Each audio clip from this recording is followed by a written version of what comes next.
Rama, Hare Hare, Hare Krishna, Hare Krishna, Krishna Krishna, Hare Hare, Hare Ram, Hare Ram, Rama Rama, Hare Hare, Hare Krishna, Hare Krishna, Krishna Krishna, Hare Hare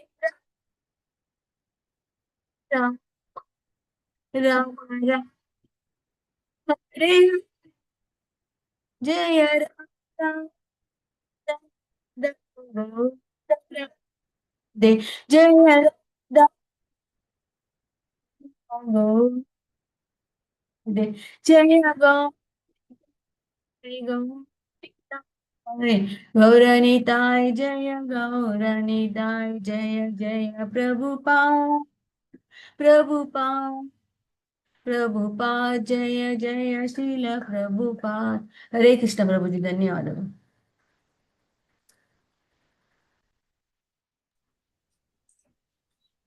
हरे कृष्ण माताजी।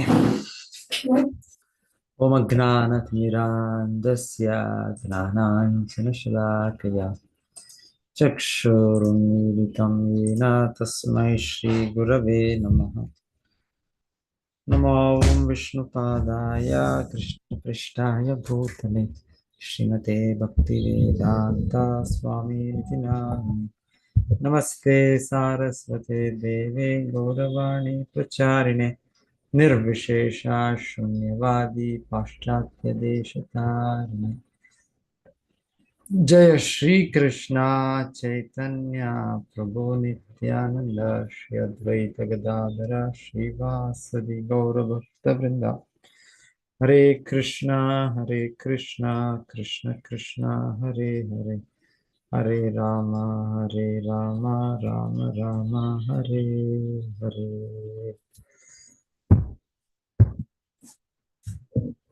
So ಇವತ್ತು ನಾವು ಹೊಸ ಅಧ್ಯಾಯ, 2ನೇ ಸ್ಕಂದದ ಕೊನೆಯ ಅಧ್ಯಾಯ, 10ನೇ ಅಧ್ಯಾಯ.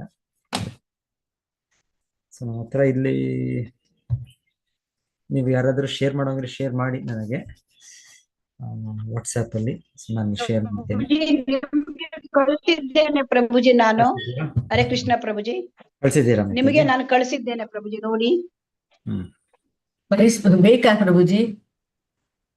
ನಾ ಕಳಿಸಿದ್ದೇನೆ ಆಲ್ರೆಡಿ ಮಾತಾಜಿ, ನಿನ್ನೆ ಕಳಿಸಿದ್ದೇನೆ ಪ್ರಭುಜಿ. ಕಳಿಸಿದ್ದೀರಾ? ಬಂದಿಲ್ವಾ ಪ್ರಭುಜಿ? ನೋಡ್ತೀನಿ ಮತ್ತೆ, ಚೆಕ್ ಮಾಡ್ತೀನಿ ಮಾತಾಜಿ, ಒಂದು ನಿಮಿಷ.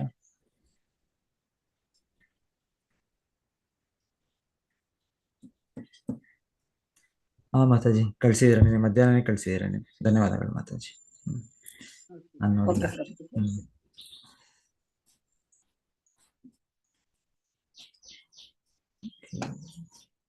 ಓಂ ನಮೋ ಭಗವತೆ ವಾಸುದೇವಾಯ. ಓಂ ನಮೋ ಭಗವತೆ ವಾಸುದೇವಾಯ. ಓಂ ನಮೋ ಭಗವತೆ ವಾಸುದೇವಾಯ.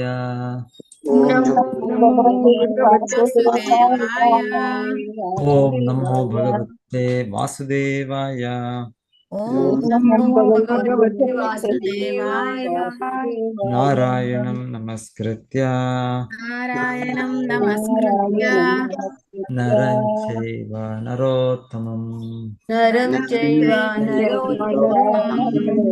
ದೇವೀಂ ಸರಸ್ವತೀಂ ವ್ಯಾಸಂ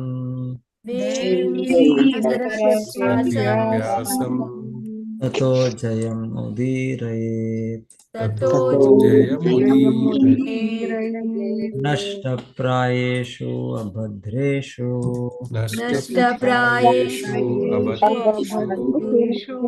ನಿತ್ಯಂ ಭಾಗವತ ಸೇವಯಾ ಭಗವತಿ ಉತ್ತಮ ಶ್ಲೋಕೆ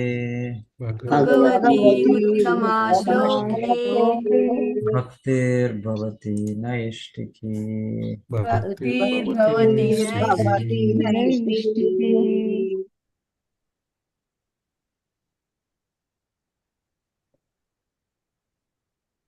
ಸೊ ಅಧ್ಯಾಯ 10 ಭಾಗವತವು ಸಕಲ ಪ್ರಶ್ನೆಗಳಿಗೆ ಉತ್ತರ. ಆಕ್ಚುಲಿ ಇದು 9ನೇ ಅಧ್ಯಾಯದಲ್ಲೂ ಕೂಡ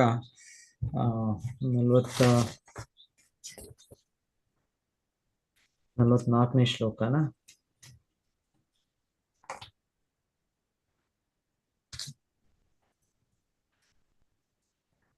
44ನೇ ಶ್ಲೋಕ. ಸೊ ಹಿಂದೆ ಅಧ್ಯಾಯ 29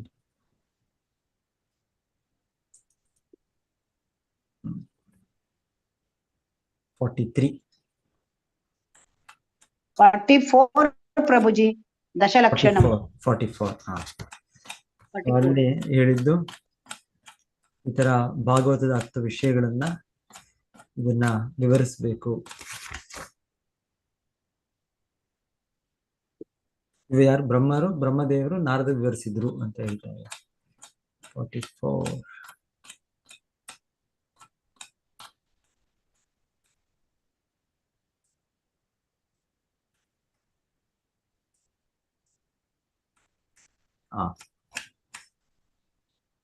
ತಸ್ಮಾ ಇದಂ ಭಾಗವತಂ ಪುರಾಣಂ ದಶಲಕ್ಷಣಂ ಪ್ರೋಕ್ತಂ ಭಗವತಾ ಪ್ರಾಹ ಪ್ರೀತಃ ಪುತ್ರಾಯ ಭೂತಕೃತ್. ಆನಂತರ ದೇವೋತ್ತಮ ಪುರುಷನಿಂದ ವರ್ಣಿತವಾದ 10 ಗುಣಲಕ್ಷಣಗಳನ್ನೊಳಗೊಂಡ ಪೂರಕ ವೇದ ಸಾಹಿತ್ಯವಾದ ಶ್ರೀಮದ್ ಭಾಗವತವನ್ನು ತಂದೆಯು ಬ್ರಹ್ಮನು ತೃಪ್ತಿಯಿಂದ ಪುತ್ರನಾರದನಿಗೆ ಹೇಳಿದರು. ಸೊ ಪುರಾಣಂ ದಶಲಕ್ಷಣಂ, ಇದು 2ನೇ ಅಧ್ಯಾಯ 2ನೇ ಸ್ಕಂದ 9ನೇ ಅಧ್ಯಾಯ 44ನೇ ಶ್ಲೋಕ. ಸೊ ಅಲ್ಲಿ ಏನು ಚತುರ್ಶ್ಲೋಕದಲ್ಲಿ 4 ಶ್ಲೋಕಗಳಲ್ಲಿ ಬ್ರಹ್ಮದೇವರು ಕೇಳಿದ್ರು, ಅದನ್ನು ಮತ್ತೆ ಅವರು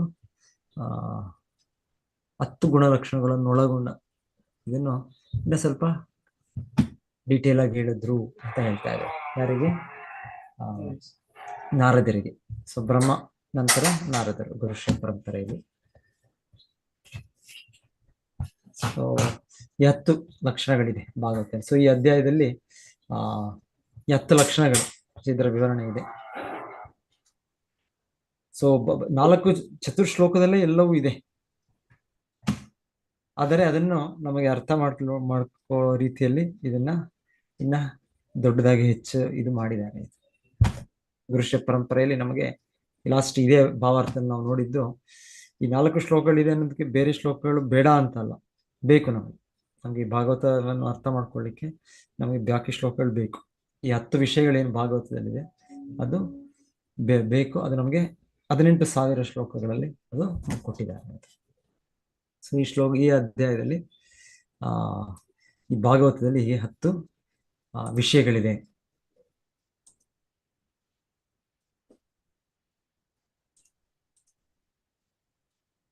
ಓಕೆ, ಮತ್ತೆ ಅದೇನಂತ ಇಲ್ಲ.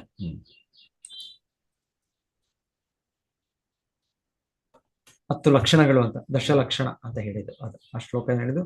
ದಶಲಕ್ಷಣ, 44ನೇ ಶ್ಲೋಕ. ಪುರಾಣಂ ದಶಲಕ್ಷಣಂ, 10 ಲಕ್ಷಣಗಳಿದೆ, 10 ವಿಷಯಗಳಿದೆ, 10 ವಿಚಾರಗಳಿದೆ. ಸೊ ಅದನ್ನ ಹೇಳಿದರು. ಈಗ ಶುಕಮುನಿಗಳು ಇದನ್ನು ಪರೀಕ್ಷಿತ್ ಮಹಾರಾಜರಿಗೆ ಹೇಳ್ತಾ ಇದ್ದಾರೆ. ಈ 10 ಲಕ್ಷಣಗಳನ್ನ ಅವ್ರು ಹೇಳಿ ಅದರ ಏನು, ಅದರ ಅರ್ಥಗಳೇನು ಅಂತ ಹೇಳ್ತಾರೆ. ಮತ್ತೆ ಇದು ಉದ್ದೇಶ ಏನು ಅಂತ ಕೂಡ ಹೇಳ್ತಾರೆ ನಮಗೆ. ಸೊ ಇವತ್ತು ನಾವು 9 ಶ್ಲೋಕಗಳು ಅಷ್ಟವರೆಗೂ ನೋಡೋಕೆ ಪ್ರಯತ್ನ ಪಡೋಣ. ಶ್ರೀ ಶುಕ ಉವಾಚ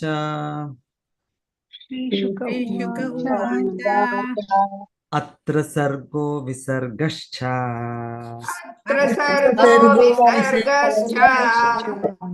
ಆನಂ ಪೋಷಣಂ ಊತಯಃ ಮನ್ವಂತರ ಈಶಾನು ಕಥಾ ನಿರೋಧೋ ಮುಕ್ತಿರಾಶ್ರಯಃ.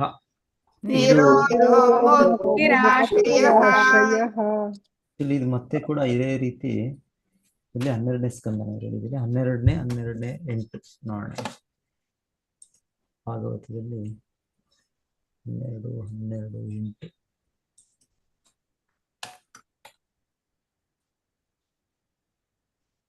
ಸೊ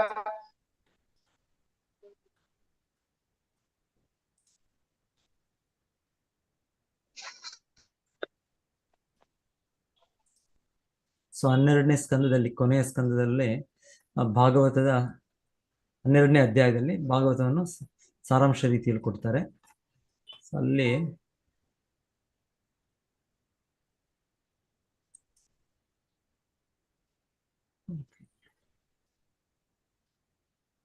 ಅಲ್ಲೂ ಕೂಡ ಈ ತರ ವಿಷಯಗಳು ಬರುತ್ತೆ ಅಂತ ಹೇಳ್ತಾರೆ. ಎಕ್ಸಾಕ್ಟ್ ನಾನು ವರ್ಸ್ ನೋಡ್ತೇನೆ, ಮತ್ತೆ ನೋಡ್ತೇನೆ. 8ನೇ ವರ್ಸ್ ಅಲ್ಲ, ಅದು ಸ್ವಲ್ಪ ಆಚೆ ಈಚೆ ಇರಬೇಕು. ಓಕೆ.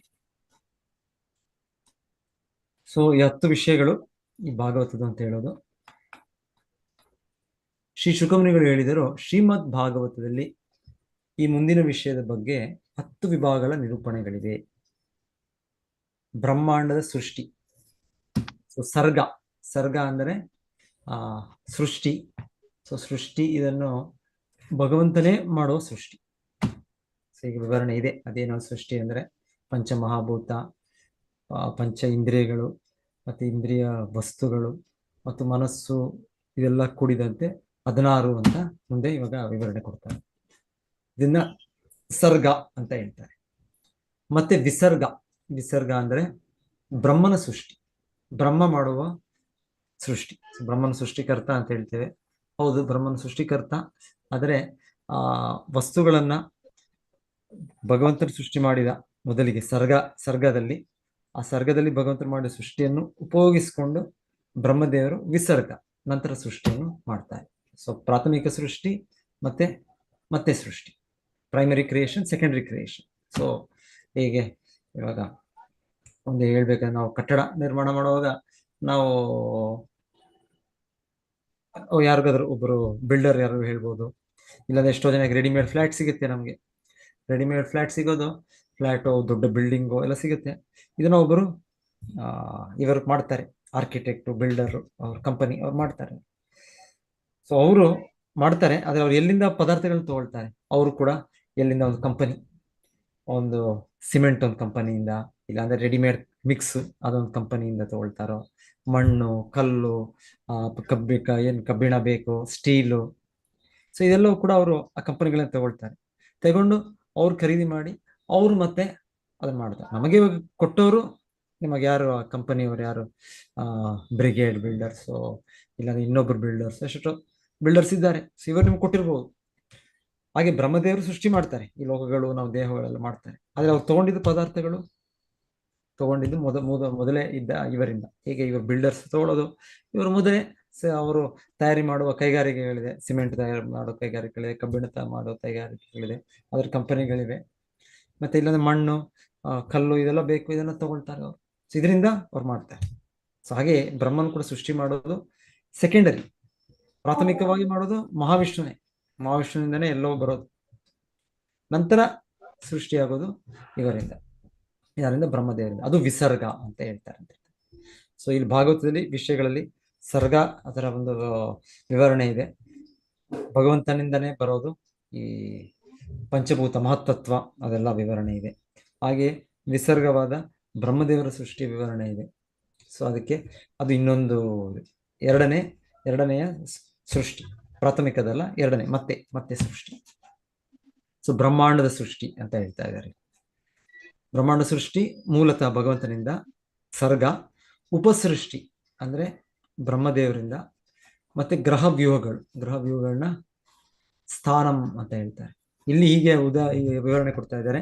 ಮತ್ತೆ ಇನ್ನೊಂದ್ ಕಡೆ ಶಿಲಾ ಪ್ರಭುಪಾದರು ಈ ಸ್ಥಾನಂ ಅನ್ನೋದನ್ನ, ಅದು ಸೃಷ್ಟಿ, ಸ್ಥಿತಿ, ಪ್ರಳಯ, ಸ್ಥಿತಿ ಮೇಂಟೆನೆನ್ಸ್, ಅದರ ಅದು ಮುಂದುವರಿಯೋದಕ್ಕೆ ಅದರ ಒಂದು ಹೊಣೆಗಾರಿಕೆ, ಅದು ಭಗವಾನ್ ವಿಷ್ಣುವೇ ತಗೊಳ್ತಾರೆ.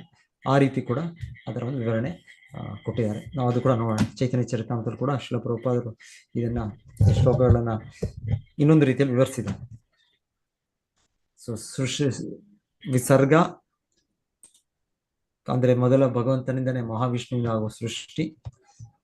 ವಿಸರ್ಗ ಅಂದರೆ ಬ್ರಹ್ಮದೇವರು ಮಾಡೋ ಸೃಷ್ಟಿ. ಮತ್ತೆ ಸ್ಥಾನ ಅಥವಾ ಸ್ಥಿತಿ, ಒಂದು ರೀತಿಯಲ್ಲಿ ಅದನ್ನ ಸ್ಥಾನ ಅಂದ್ರೆ ಗ್ರಹ ಲೋಕಗಳಂತ ಹೇಳಿ ಇಲ್ಲಿ ಕೇಳ್ತಾ ಇದ್ದಾರೆ, ಗ್ರಹ ವ್ಯೂಹಗಳಂತ ಹೇಳ್ತಾ ಇದ್ದಾರೆ. ಅಲ್ಲಿ ಅದರ ಒಂದು ನಿರ್ವಹಣೆ, ಸೃಷ್ಟಿ ಸ್ಥಿತಿಯ ಕೆಲಸ, ಭಗವಂತನ ಮೇಂಟೆನೆನ್ಸ್ ಮಾಡೋದು ಅಂತ ಹೇಳ್ತಾರೆ ಅಲ್ಲಿ. ಮತ್ತೆ 4ನೇದು ಪೋಷಣ ಅಂದ್ರೆ ರಕ್ಷಣೆ. ಸೊ ಇದರ ಇನ್ನೊಂದು ರೀತಿಯಲ್ಲಿ ಭಗವಂತನ ವಿಶೇಷ ಅನುಗ್ರಹದಿಂದ ಭಗವಂತನ ಭಕ್ತರಿಗೆ ಕೊಡುವ ರಕ್ಷಣೆ ವಿಶೇಷ. 3rd ಸ್ಟೇಜ್ ಅಲ್ಲಿ ಭಗವಂತನ ರಕ್ಷಣೆ ಇದೆ. ಭಗವಂತನ ರಕ್ಷಣೆಯಿಂದನೇ ಇದು ಈ ಜಗತ್ತು ನಡೀತಾ ಇರೋದು. ಬ್ರಹ್ಮನ ಸೃಷ್ಟಿ ಮಾಡಿದ್ಮೇಲೆ ಎಷ್ಟೋ ಸಮಯದಲ್ಲಿ ಇದರ ನಾಶ ಆಗೋ ಒಂದು ಇದು ಕೂಡ ಇರುತ್ತೆ, ಸಾಧ್ಯತೆ ಇರುತ್ತೆ. ಆದರೆ ಆ ನಾಶ ಆಗದೆ ಇರುತ್ತೆ, ಅದಕ್ಕೆ ಮುಂದುವರಿಯೋದಕ್ಕೆ ಭಗವಂತನು ಕ್ಷೀರೋದಕಶಾಹಿ ವಿಷ್ಣು ಪರಮಾತ್ಮನಾಗಿ ಕ್ಷೀರೋದಕಶಾಹಿ ವಿಷ್ಣು ಆಗಿ ಅವನು ಕಾರ್ಯನಿರ್ವಹಣೆ ಮಾಡ್ತಾನೆ. ಸೊ ಅದನ್ನ ಹೇಳ್ತಾರೆ. ಅದು ನಾರ್ಮಲ್ ಆಗಿ ನಡೆಯುತ್ತೆ ಅದು. ಆದರೆ ವಿಶೇಷವಾಗಿ ಭಗವಂತನು ಭಕ್ತರಿಗೆ ಕೊಡುವ ರಕ್ಷಣೆ, ಅದನ್ನ ಪೋಷಣ ಅಂತ ಹೇಳ್ತಾರೆ. ಪೋಷಣ. ಊತಿ ಅಂದ್ರೆ ಪ್ರಚೋದನೆ, ಭೌತಿಕ ಕಾರ್ಯಗಳಿಗೆ ನಾವು ಮಾಡೋ ಒಂದು ಪ್ರಚೋದನೆ. ನಾವು ಭೌತಿಕವಾಗಿ ಜೀವಿಗಳು ಒಂದು ಕ್ರಿಯೇಟಿವ್ ಇಂಪೆಟಸ್, ಏನೋ ಒಂದು ಕೆಲಸ ಮಾಡಬೇಕು, ಏನೋ ಒಂದು ಕಂಡುಹಿಡಿಬೇಕು, ಏನೋ ಒಂದು ಮಾಡಬೇಕು ಅಂತ ಒಂದು ಪ್ರತಿಯೊಂದು ಜೀವಿಗೆ ಇರುವ ಇದು. ಅದರಿಂದ ಜಗತ್ತು ನಡೀತಾ ಇದೆ. ಪ್ರತಿಯೊಬ್ಬರು ನಾನೇನಾದ್ರು ಮಾಡಬೇಕು, ನಾನೇನಾದ್ರು ಇದು ಮಾಡಬೇಕು, ಅದು ಮಾಡಬೇಕು, ನನ್ನ ಇಚ್ಛೆಗಳಿಂದ ಪೂರೈಕೆ ಮಾಡಬೇಕು. ಸೊ ಈ ರೀತಿಯ ನಮ್ಮ ಒಂದು ಪ್ರಯತ್ನ, ನಮ್ಮ ಒಂದು ಪರಿಶ್ರಮ ಇದೆಲ್ಲ ಇದೆ, ಮಾಡೋ ಒಂದು ಇದಿದೆ, ಒಂದು ಹುಮ್ಮಸ್ಸು ಇದೆ. ಇದನ್ನ ಹೇಳ್ತಾರೆ ಊತಿ ಅಂತ ಪ್ರಚೋದನೆ ಅಂತ ಹೇಳ್ತಾರೆ. ಮತ್ತೆ ಮನ್ವಂತರ. ಸೊ ಮನ್ವಂತರಗಳು ಅಂದ್ರೆ ಮನುಗಳ ಒಂದು ಇಲ್ಲಿ ಕೊಟ್ಟಿರೋದು ಇದು ಮನುಗಳ ಪರಿವರ್ತನೆ. ಸೊ 14 ಮನುಗಳು ಬರ್ತಾರೆ ಬ್ರಹ್ಮದೇವರು ಇದರಲ್ಲಿ. ಸೊ ಅವರ ಸಮಯದಲ್ಲಿ ಅವರು ಅಧಿಕಾರಿಗಳಾಗಿ ಅವರು ಚಟುವಟಿಕೆಗಳು, ಅವರ ಇತಿಹಾಸ ಅದೆಲ್ಲ. ಇಲ್ಲಾಂದ್ರೆ ಒಂದೊಂದ್ಸಲ ಅವರು ಕೊಡೋ ನಿಯಮಗಳು, ಆ ಧರ್ಮ ತತ್ವಗಳು ನಾವು ಅನುಸರಣೆ ಮಾಡೋದು, ಅದರಿಂದ ನಾವು ಆಧ್ಯಾತ್ಮಿಕ ಪ್ರಗತಿ ಪಡಿಬಹುದು. ಸೊ ಅದರ ವಿವರಣೆಗಳು ಅಂತ ಹೇಳ್ತಾನೆ ಮನ್ವಂತರ. ಈಶ ಅನುಕತ ಅಂದ್ರೆ ಭಗವದ್ವಿಜ್ಞಾನ. ಈಶ ಅಂದ್ರೆ ಭಗವಂತನು. ಸೊ ಭಗವಂತನಿಗೆ ಸಂಬಂಧಪಟ್ಟ ಭಗವಂತನ ಅವತಾರಗಳ ಚಟುವಟಿಕೆಗಳು, ಭಗವಂತನ ಸಂಬಂಧಪಟ್ಟ ಭಕ್ತರ ಚಟುವಟಿಕೆಗಳು, ಇದನ್ನೆಲ್ಲ ಕೂಡ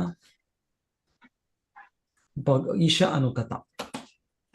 ಮತ್ತೆ ನಿರೋಧ ಅಂದ್ರೆ ಭಗವದ್ಧಾಮಕ್ಕೆ ಹಿಂದಿರುಗುವಿಕೆ. ಸೊ ಜೀವನದ ಉದ್ದೇಶ ಭಗವದ್ಧಾಮಕ್ಕೆ ಹೋಗೋದು. ಭೌತಿಕ ಜಗತ್ತು ನಾಶ ಆಗುತ್ತೆ, ಮತ್ತೆ ನಾವು ಧಾಮಕ್ಕೆ ಹೋಗ್ಬೇಕು. ನಾವು ಅದಕ್ಕಾಗಿ ಆ ಒಂದು ಉದ್ದೇಶದಿಂದನೇ ಈ ಜಗತ್ತು ಸೃಷ್ಟಿಯಾಗಿರೋದು. ಇದು ಮುಖ್ಯ ಉದ್ದೇಶ. ಇನ್ನೊಂದು ಉದ್ದೇಶ ಇದೆ ನಮಗೆ, ಭೌತಿಕ ಇಚ್ಛೆಗಳನ್ನ ಪೂರೈಕೆ ಮಾಡ್ಲಿಕ್ಕೆ. ಅದ್ರ ಮುಖ್ಯವಾದ ಉದ್ದೇಶ ಭಗವದ್ಧಾಮಕ್ಕೆ ಹೋಗ್ಲಿಕ್ಕೆ. ಸೊ ಇಲ್ಲಿ ಶ್ರೀಲ ಪ್ರಭುಪಾದ ನಿರೋಧ ಅಂದ್ರೆ ಭಗವದ್ಧಾಮಕ್ಕೆ ಹಿಂದಿರುಗಿ ಅಂತ ಹೇಳ್ತಾ ಇದ್ದಾರೆ. ಆದ್ರೆ ಇನ್ನೊಂದು ಕಡೆ ನೋಡೋಣ ನಾವು. ಚೈತನ್ಯ ಚರಿತಾಮೃತ ಪ್ರಭುಪಾದ ಕೋಟ್ ಮಾಡುವಾಗ ಅಲ್ಲಿ ಈ ಏನು ಸೃಷ್ಟಿಯಾಗಿದೆ ಬ್ರಹ್ಮದೇವರ ಸೃಷ್ಟಿ, ಇದರ ನಾಶ ಆಗೋದು, ಮತ್ತೆ ಇದು ಮಹಾವಿಷ್ಣುಗೆ ವಾಪಸ್ ಹೋಗೋದಿದೆ ಎಲ್ಲ ಈ ಭೌತಿಕ ಶಕ್ತಿಗಳು, ಅದನ್ನ ನಿರೋಧ ಅಂತ ಹೇಳ್ತಾರೆ. ಮತ್ತೆ ಈ 9ನೇ ವಿಷಯ ಮುಕ್ತಿಯ ವಿಷಯ ಇದೆ. ನಾವು ಜೀವನದಲ್ಲಿ ನಮ್ಮ ಮೂಲ ಸ್ವರೂಪವನ್ನು ಪಡಿಬೇಕು ನಾವು. ಸೊ ಈಗ ಮೂಲ ಸ್ವರೂಪವನ್ನು ಕಳೆದುಕೊಂಡ್ಬಿಟ್ಟಿದ್ದೇವೆ, ನಮ್ಮ ಸಹಜ ಧರ್ಮವನ್ನು ಕಳೆದುಕೊಂಡ್ಬಿಟ್ಟಿದ್ದೇವೆ. ನಾವು ಅಜ್ಞಾನದಲ್ಲಿ ನಾವು ಭಗವಂತನನ್ನು ಮರ್ತೋಗ್ಬಿಟ್ಟಿದ್ದೇವೆ, ಭಗವಂತನ ಒಟ್ಟಿಗೆ ಇರೋ ನಮ್ಮ ಸಂಬಂಧವನ್ನು ಮರ್ತೋಗ್ಬಿಟ್ಟಿದ್ದೇವೆ. ಮತ್ತೆ ನಾವು ಮುಕ್ತಿ ಅಂದ್ರೆ ಈ ಸೂಕ್ಷ್ಮ ಸ್ಥೂಲ ಈ ದೇಹವನ್ನು ಬಿಟ್ಟು ನಾವು ಆಧ್ಯಾತ್ಮಿಕ ದೇಹವನ್ನು ಪಡೆದು ಭಗವದ್ಧಾಮಕ್ಕೆ ಹೋಗೋದು. ಸೊ ಭಾಗವತದಲ್ಲಿ ಈ ವಿಷಯ ಕೂಡ ಇದೆ. ಸೊ ಭಾಗವತದಲ್ಲಿ ಈ 9 ವಿಷಯಗಳು. ಕೊನೆಯ ವಿಷಯ 10ನೇ ವಿಷಯ ಹೇಳ್ತಾರೆ ಆಶ್ರಯ. ಈ 9 ವಿಷಯಗಳಿಗೆ ಮೂಲ. ಈ 9 ವಿಷಯಗಳು ಕೂಡ ಆಶ್ರಯ ಪಡೆದಿರೋದು. ಮತ್ತೆ ಅದು ಮುಖ್ಯ ವಿಷಯ ಭಾಗವತದ್ದು. ಸೊ 4 ಶ್ಲೋಕಗಳು ಭಾಗವತದಲ್ಲಿ ಭಗವಂತನು ಆಶ್ರಯ, ಅವನೇ ಸರ್ವಸ್ವ ಅಂತ ಹೇಳಿದ್ದು ಆಶ್ರಯ. ಅವನಿಗೆ ಸಂಬಂಧವಿಲ್ಲದೆಲ್ಲ ಮಾಯೆ, ಅದರ ಅಂತ ರೀತಿಯ ಕೇಳಿದ್ವಿ ನಾವು. ಸೊ ಭಗವತದ ಮುಖ್ಯ ಇದು 10ನೇ ಲಕ್ಷಣವಾದ 10ನೇ ವಿಷಯವಾದ ಆಶ್ರಯವನ್ನು ನಿರೂಪಿಸೋದು, ಅದನ್ನು ಪ್ರತ್ಯೇಕವಾಗಿ ನಮಗೆ ಅದರ ಜ್ಞಾನವನ್ನು ಕೊಡೋದು. ಸೊ ಹೇಳ್ತಾರೆ ಈ 9 ವಿಷಯಗಳ ವಿವರಣೆ ಇದೆ. ಅದು ಯಾಕಿದೆ ಅಂದ್ರೆ ಮತ್ತೆ ನಮಗೆ 10ನೇ ವಿಷಯವಾದ 10ನೇ ಲಕ್ಷಣವಾದ ಆಶ್ರಯ ಶ್ರೀಕೃಷ್ಣ ದೇವೋತ್ತಮ ಪರಮಪುರುಷ ಶ್ರೀಕೃಷ್ಣನನ್ನು ಅರ್ಥ ಮಾಡ್ಕೊಳ್ಳೋದು, ಅವನನ್ನು ಸಂಪರ್ಕಿಸೋದು. ಸೊ ಅದು ಭಾಗವತದ ಮುಖ್ಯ ವಿಷಯ. ಸೊ 10ನೇ ವಿಷಯ ಆಶ್ರಯ. ಬೇರೆಲ್ಲ ಕೂಡ ಆಶ್ರಿತ ಅಂತ ಹೇಳ್ತಾರೆ. ಈ 9 ಲಕ್ಷಣ ಕೂಡ ಭಗವಂತ ಶ್ರೀಕೃಷ್ಣನು ಆಶ್ರಯಿಸಿದೆ. ಭಗವಂತನೇ ಇದಕ್ಕೆ ಮೂಲ. ಭಗವಂತನೇ ಇದಕ್ಕೆ ಆಧಾರ. ಸೊ ಶ್ರೀ ಶುಕಮುನಿಗಳು ಹೇಳಿದರು, ಶ್ರೀಮದ್ ಭಾಗವತದಲ್ಲಿ ಈ ಮುಂದಿನ ವಿಷಯದ ಬಗ್ಗೆ 10 ವಿಭಾಗಗಳ ನಿರೂಪಣೆಗಳಿವೆ. ಬ್ರಹ್ಮಾಂಡದ ಸೃಷ್ಟಿ ಅಂದ್ರೆ ಸರ್ಗ, ಉಪಸೃಷ್ಟಿ ಅಂದ್ರೆ ಬ್ರಹ್ಮದೇವರ ಸೃಷ್ಟಿ, ವಿಸರ್ಗ, ಗ್ರಹ ವ್ಯೂಹಗಳು ಅಂತ ಇಲ್ಲಿ ಹೇಳ್ತಾ ಇರೋದು, ಸ್ಥಾನಂ ಭಗವಂತನಿಂದ ರಕ್ಷಣೆ ಅಂದ್ರೆ ಪೋಷಣಂ, ಸೃಷ್ಟಿಕಾರಕ ಪ್ರೇರಣೆ ಅಂದ್ರೆ ಊತಯ, ಮನ್ವಂತರ ಮನುವಿನ ಸಮಯದಲ್ಲಿ ಅವರ ನಿರ್ದೇಶನಗಳು, ಧಾರ್ಮಿಕ ನಿರ್ದೇಶನಗಳು, ಅದನ್ನು ಮನ್ವಂತರ, ಈಶಾನುಕತ ಅಂದ್ರೆ ಭಗವದ್ ವಿಜ್ಞಾನ, ಸೈನ್ಸ್ ಆಫ್ ಗಾಡ್ ಅಂದ್ರೆ ಭಗವಂತನ ಅವತಾರಗಳು, ಭಗವಂತನ ಭಕ್ತರ ಚಟುವಟಿಕೆಗಳು, ಇದೆಲ್ಲವೂ ಕೂಡ ಈ ಈಶಾ ಅನುಕತ ಭಗವದ್ ವಿಜ್ಞಾನ. ನಿರೋಧ ಭಗವದ್ಧಾಮಕ್ಕೆ ಹಿಂದಿರುಗುವಿಕೆ, ಮುಕ್ತಿ ಮೋಕ್ಷ ಪರಮಪದ, ಮತ್ತು ಆಶ್ರಯ ಸಾರ ಸರ್ವಸ್ವ. ದಶಮಸ್ಯ ವಿಶುದ್ಧ್ಯರ್ಥಂ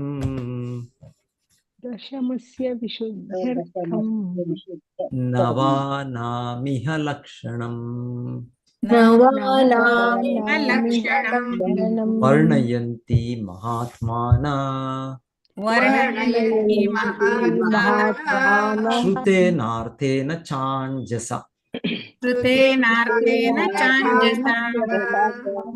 ಸಾರ ಸರ್ವಸ್ವ ದಿವ್ಯತ್ವವನ್ನು ಪ್ರತ್ಯೇಕವಾಗಿರಿಸಲು ಅಂದ್ರೆ ಹತ್ತನೇ ವಿಷಯ, ಆಶ್ರಯವನ್ನು ಪ್ರತ್ಯೇಕವಾಗಿರಿಸಲು ಉಳಿದವುಗಳು ಅಂದ್ರೆ 9, ಮೊದಲನೇ 9 ಲಕ್ಷಣಗಳನ್ನು ಕೆಲವೊಮ್ಮೆ ವೇದ ತೀರ್ಮಾನಗಳಿಂದ ವಿವರಿಸಲಾಗಿದೆ, ಕೆಲವು ಸಲ ನೇರ ವಿವರಣೆಯಿಂದಲೂ ಮತ್ತು ಕೆಲವು ಸಲ ಮಹರ್ಷಿಗಳು ಕೊಟ್ಟ ಸಂಕ್ಷಿಪ್ತ ವಿವರಣೆಗಳಿಂದಲೂ ವಿವರಿಸಲಾಗಿದೆ. ಸೊ ನಮಗೆ ಈ 9 ವಿಷಯಗಳ ವಿವರಣೆ ಇದ್ರೂ ಅದರ ಉದ್ದೇಶ 10ನೇ ವಿಷಯವನ್ನು ನಾವು ಸ್ಪಷ್ಟವಾಗಿ ಅದನ್ನು ಅರ್ಥ ಮಾಡ್ಕೊಳ್ಳಿಕ್ಕೆ ಬೇರೆದು ಕೊಟ್ಟಿರೋದು. ಈಗ ವಿವರಣೆಗಳೀಗ 3ರಿಂದ 9ನೇ ಶ್ಲೋಕಕ್ಕೆ ಏನು ಸರ್ಗ ಅಂದ್ರೆ ಏನು, ವಿಸರ್ಗ ಅಂದ್ರೆ ಇದರ ವಿವರಣೆ ಇದೆ. ಇದರ ಮುಂಚೆ ನಾನು ಭಾಗವತದ ಚೈತನ್ಯ ಚರಿತಾಮೃತ ಶ್ರೀಲ ಪ್ರಭುಪಾದರು ಆದಿಲೀಲಾ 2ನೇ ಅಧ್ಯಾಯದಲ್ಲಿ ಈ ಶ್ಲೋಕಗಳನ್ನ ಇದನ್ನೆಲ್ಲ ಉಲ್ಲೇಖಿಸಿದ್ದಾರೆ. ಅದರಲ್ಲೂ ಕೂಡ ಇನ್ನೊಂದು ವಿವರಣೆ ಕೊಟ್ಟಿದ್ದಾರೆ. ಇದು ಅದು ಮೊದಲೇ ಓದೋಣ, ಮತ್ತೆ ನಾವು 3ರಿಂದ 9ಕ್ಕೆ ಕಂಪ್ಲೀಟ್ ಮಾಡೋಣ.